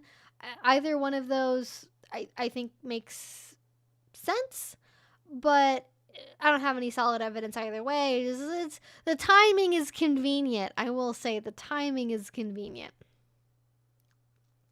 What books or resources do you recommend for learning rope on your own? I've got basic knots and ties down, but I find it hard to progress farther now that I'm alone. I don't. Shay is a self-suspender, and she recently put out a book, and I think it's mostly catered towards Shay Stefanos book. I think it's mostly geared towards so I'm gonna put a link to it in the chat. It's called Tying and Flying Bondage for Self-Suspension. So it's free on Kindle Unlimited, which is dope. So if you have Kindle Unlimited, you can just check it out for free, which is awesome. Let's see, what does the description say?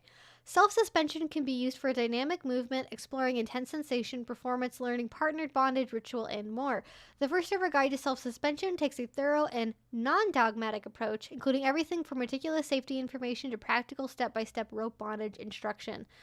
Beautiful color photography with a diverse range of self-suspenders is featured throughout. Whether you're brand new to rope or you have years of practice, this reflective and nuanced approach has something for you. Preparing your body to both tie and be tied, building a rope kit, communicating with a spotter, creating a self-suspension community, assessing risk, and much more are all discussed. There are hundreds of instructional photos and detailed explanations of ties, including multiple variations on chest and hip harnesses, as well as leg ladders, mermaids, bent leg ties, and much, much more.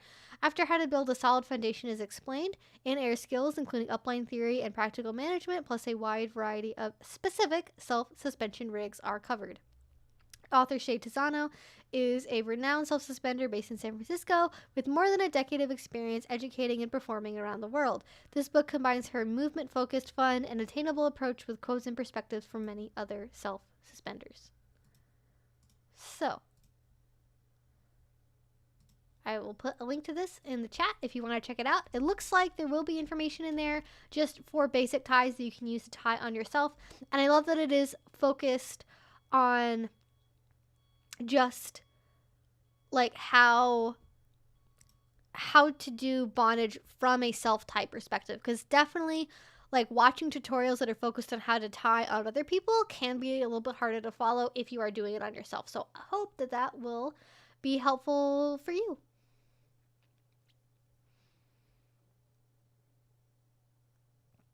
Yes, exactly.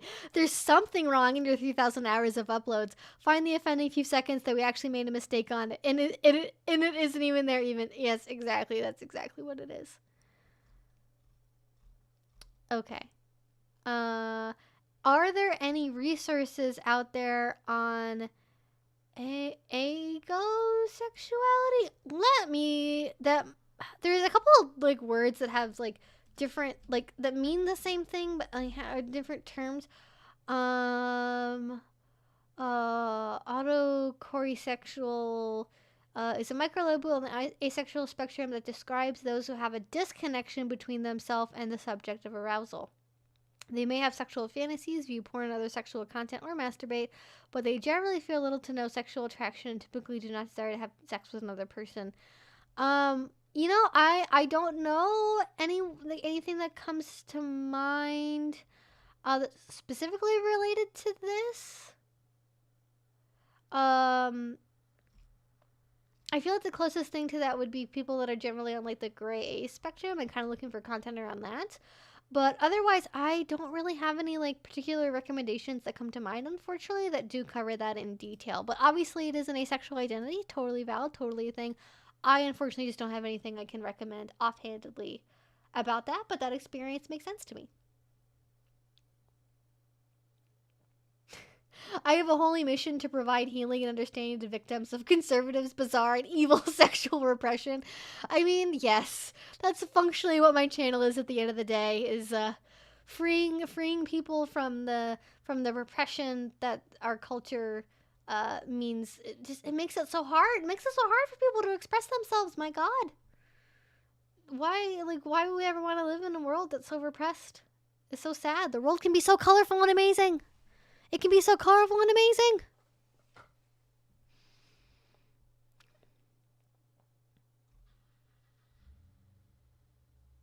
Oh, thank you so much, Sarah. Hi, I'm a recent subscriber. I just wanted to say thank you for your ABDL video. It was by far one of the best videos on ABDL I've ever seen. Thank you so much.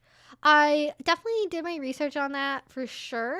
And I really wanted to make sure that I did like a good, fair representation because I know it's been so mistreated so much online, and I am very much happy that it was appreciated. I know that, so I just want to acknowledge this. So I reference like different theories in that video about like sort of like how the psychological community has viewed like ABDL. And one of the people that provided a theory for explaining ABDL is the person that came up with the concept of like autogynephilia as like an explanation for transgender women, I think.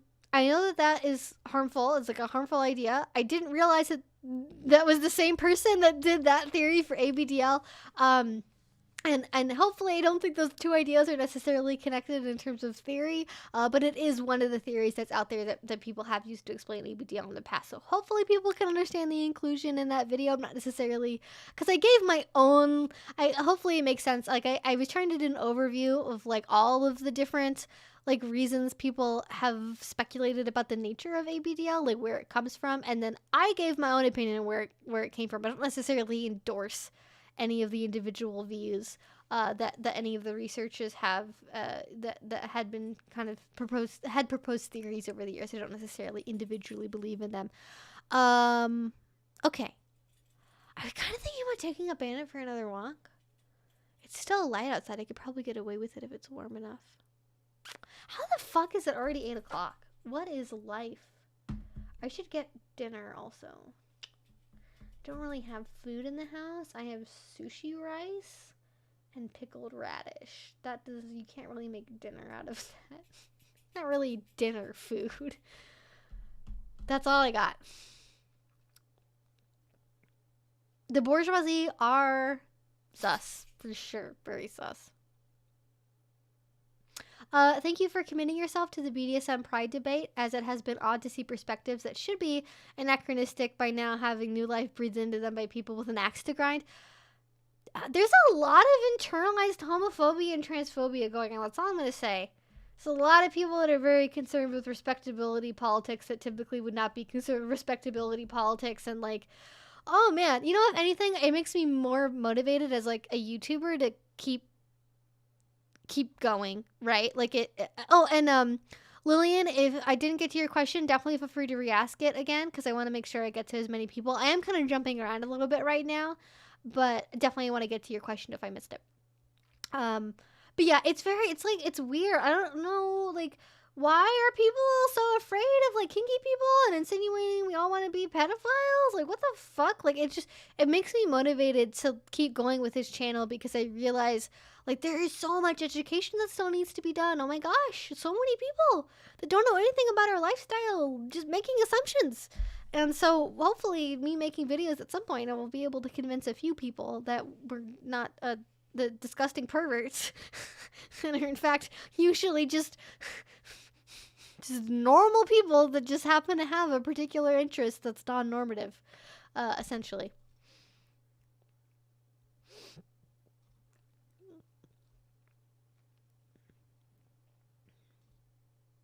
Oh, Be Me in St. Louis. Oh, yes. Okay, I have heard of that.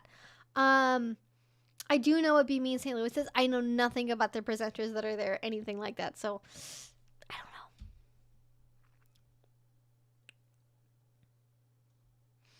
don't know. Hi Evie, do you have any recommendations for online class sources? I find it a bit overwhelming on FetLife, so many events, but I have no idea which ones are reputable. I recommend signing up for Lee Harrington's newsletter. Lee Harrington, certainly not everybody's cup of tea, but if you like Lee Harrington's classes, very, very well known in the community, very reputable. Lee Harrington is one of my favorite educators. I would sign up for his newsletter, and then, either he's going to talk about events that he's hosting or being a part of, or ones that he recommends. And if you're having trouble just sorting through all the online classes, that can definitely be a good way to get started with that. Also, Wicked Grounds as well. I definitely recommend like Wicked Grounds' programming. They're based out of San Francisco. They basically run like a kinky coffee shop community space, obviously for kinky people. And I think they have a lot of classes, but they do, from my knowledge at least, do a very good job vetting and have reputable, good presenters that are doing their online classes. So I would look at those two places if you want to make sure you're finding the good stuff.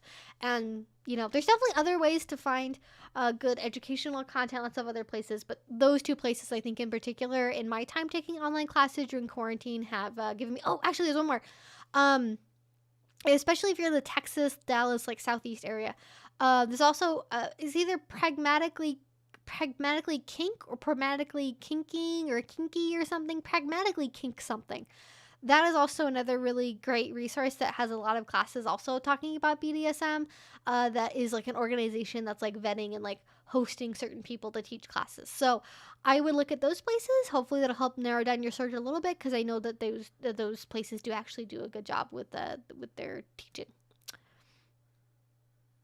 Yeah, I would totally interview Tristan Taormino again. I would interview anybody I've already interviewed. I would interview them again in a heartbeat for sure.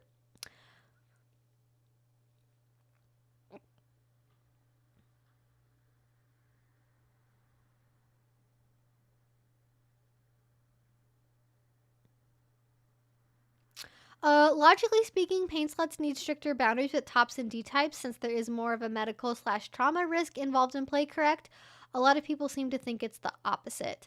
I don't know if stricter is the right word. I would say from my perspective, the way I'm thinking about that is I'm thinking about, you don't need stricter boundaries, you need more clear boundaries. Oh my god. Cutest sticker. All the stickers are the cutest stickers. It's a little Sheepas. This got little fireworks. Oh my god, so cute. Oh my gosh, whoa, it's $50. Thank you so much, Jeffrey. Wow. Thank you so much. Oh, I love the sticker. Thank you so much for your donation. Hopefully you enjoyed the stream. Thank you so much.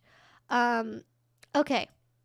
So I think it's about having clear boundaries and having like more conversations during negotiation, not necessarily stricter, as in like the boundaries are more specific. It might be like if you're doing like a needle play scene, for example, if that's part of your pain sluttiness, then obviously, yeah, you are gonna need stuff, because you gotta think about bloodborne pathogens and how you're disposing the needles and cleanup and like a bunch of stuff.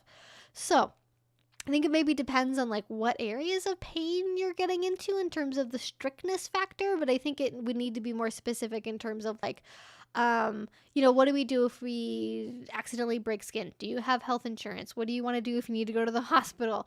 Are there certain places on the body where you absolutely cannot have marks? Like, either you got to have like more detailed negotiations, but not necessarily stricter. As my perspective.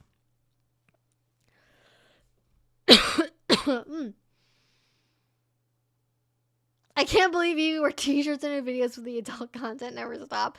I literally wear t-shirts on purpose at this point. Like, I never want, like, I'm totally happy that people love my makeup because I like doing makeup. I never want, like, my outfits and, like, fashion to be distracting from the point of the video. So I've just adopted t-shirts as, like, my filming attire. Just the last thing I want to worry about is, like, if my outfit looks good. That's the last thing I want to worry about when I'm filming. Just, like, fuck it, I'll wear t-shirts. Is there a more asexual response to having to film YouTube videos? I would argue there's not. That's like tickle in the back of my throat. I ate a biscuit earlier, and it just is like hanging out. It's not fun.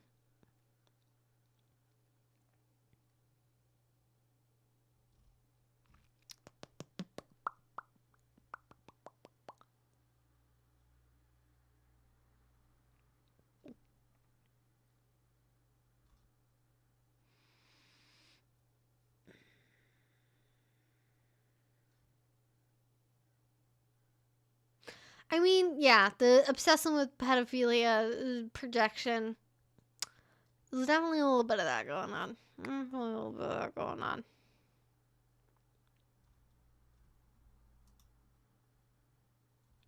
Yeah, I do read questions in order. Although, to be fair, it is the end of the live stream, so at this point, I am okay if people repeat their questions. That's fine.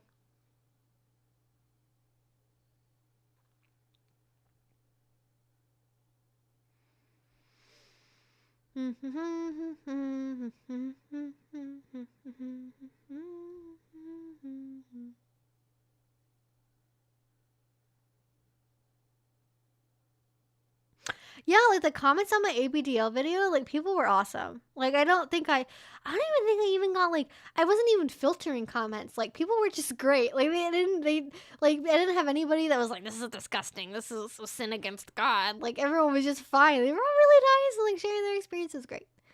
I outside of the Marilyn Manson videos, I have like a really good like YouTube comment section generally. It's very, very rare I have people that just go completely bonkers and are like, you're totally wrong. This kink is disgusting. Nobody should ever do this. Blah blah blah. I really don't have people that do stuff like that generally. I think I cultivated a good community to have a discussion about ABDL. I'm very thankful for that. Okay, we got a super chat from Great Dogs. Oh, thank you so much. Thanks for another great show. Winky emoji. Thank you so much. I'm glad you enjoyed it. I think we had a great time. We had a great time this week. We've had a great time. I have a couple more minutes. I think we started at 6:15, so let's say we have 4 more minutes left.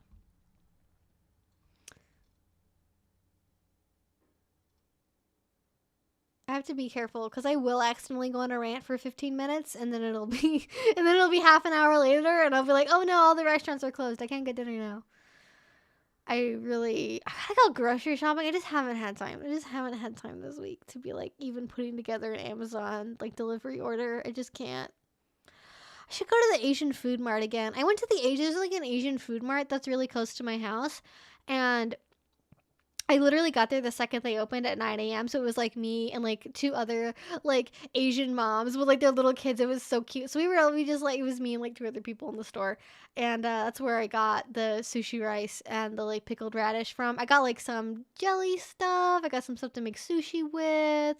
I got some seitan. I got some like other stuff. I got some thing I really wanted was barley tea. I loaded up on the barley tea. It was super good. Unfortunately, it's mostly snacks and not really food, so I kind of miscalculated on the grocery shopping there. Uh, Everything I got was really good, though.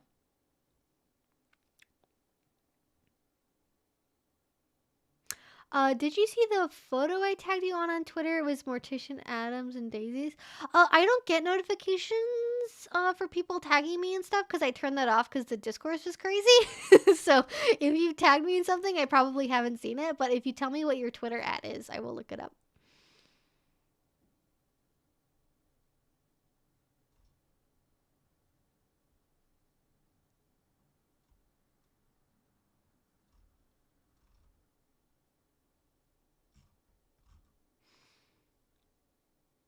Pride Parades in Sydney and Melbourne always show off their kinky outfits. I think it's great. See, it's super common. The kink stuff is so common, and like suddenly people are having a problem about it. Like it hasn't been common at Pride events for a long time. It is. It's interesting to say the least.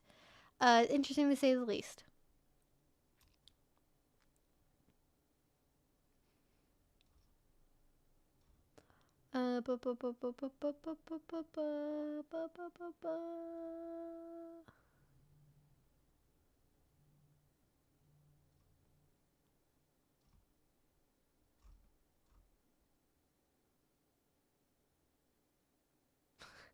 I'm here late. Is the YouTube demonetizing my channel clickbait or is there a backstory?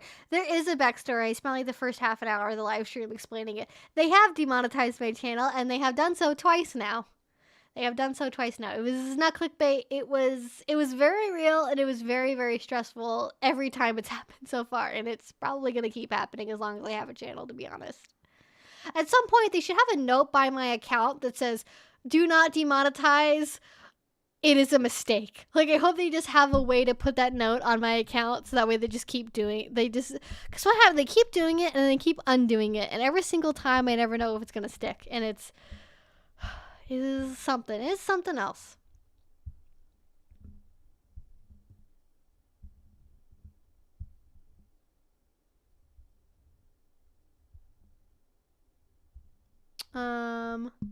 How do you introduce the concept of BDSM to a vanilla partner? I will answer this very quickly, just real quick. I do have a video about it. You can check it out.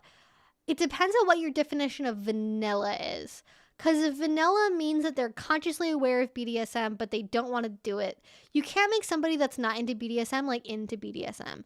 You can teach them to be okay being around it. You can teach them the skills of BDSM. You can teach them those things. But if their heart isn't like BDSM, they can act like it, but they're not going to be it. And that's going to affect how your scene feels. It's going to build up resentment. It's not going to be good long-term for your relationship. But if by vanilla, you mean like, doesn't know anything about BDSM yet, and therefore doesn't know if they're into it or not yet, that's a different story. Because you could be somebody that's like potentially kinky, but just hasn't been introduced to the concept, doesn't know that people actually do it in real life, doesn't know how many different types of BDSM there are. Because some people just think that BDSM is like beating people up, and so they're like, I don't want to hurt people, and they don't want to do it, but they don't realize there's like 90 million other things to do in kink other than making people feel pain. And so if you're just introducing the concept of BDSM to somebody because they don't already know it yet and they haven't explored it, so they don't know what they like, then I think that's very different than somebody that's like already knows about BDSM, knows it's not for them, and doesn't really want to try it. So it depends on what you mean by that, but it's also totally possible. I do have a video about it. You can search for it on my channel. It's older, but as far as I remember, the advice is still good. I wish you luck in doing so. It is scary to introduce somebody to BDSM, but ultimately it's worth it, especially if it is important to you. And it's something also you can always talk with a couples therapist about. Like if this is a really important relationship to you, there are like poly-aware and kink-aware therapists, especially sex therapists. Look for somebody that's ASECT certified, and they will also be able to help you navigate those boundaries and intimacy around BDSM and like non-BDSM interests. If this is like you're married or something and you want to be able to maintain this relationship. Anyways, I think that's everything I have time for today because I should make sure I get dinner. That would be a responsible thing for me to do. Hopefully you guys have a great weekend. It's Memorial Day weekend if you're in America, so hopefully you guys are getting some extra time off, more time to relax. I am not. Getting my eyebrows tattooed on Monday. We're doing the live stream on Saturday. I am filming videos on Sunday. It's gonna be a busy weekend, but that's how I love it. I love working. I love getting to YouTube stuff. It's such a privilege. Yeah, it's ASECT with 2 A's. So very like almost exactly that. It's ASECT with 2 A's, I think. Yes. Okay. Thank you guys so much. This was a super fun live stream. Great energy. We do live streams every Friday at 6 p.m. Pacific time. If you want to make sure to not miss that, make sure you're subscribed, turn on the notification bell, and all that stuff will really help you make sure you don't miss these in the future. All right. Bye, guys.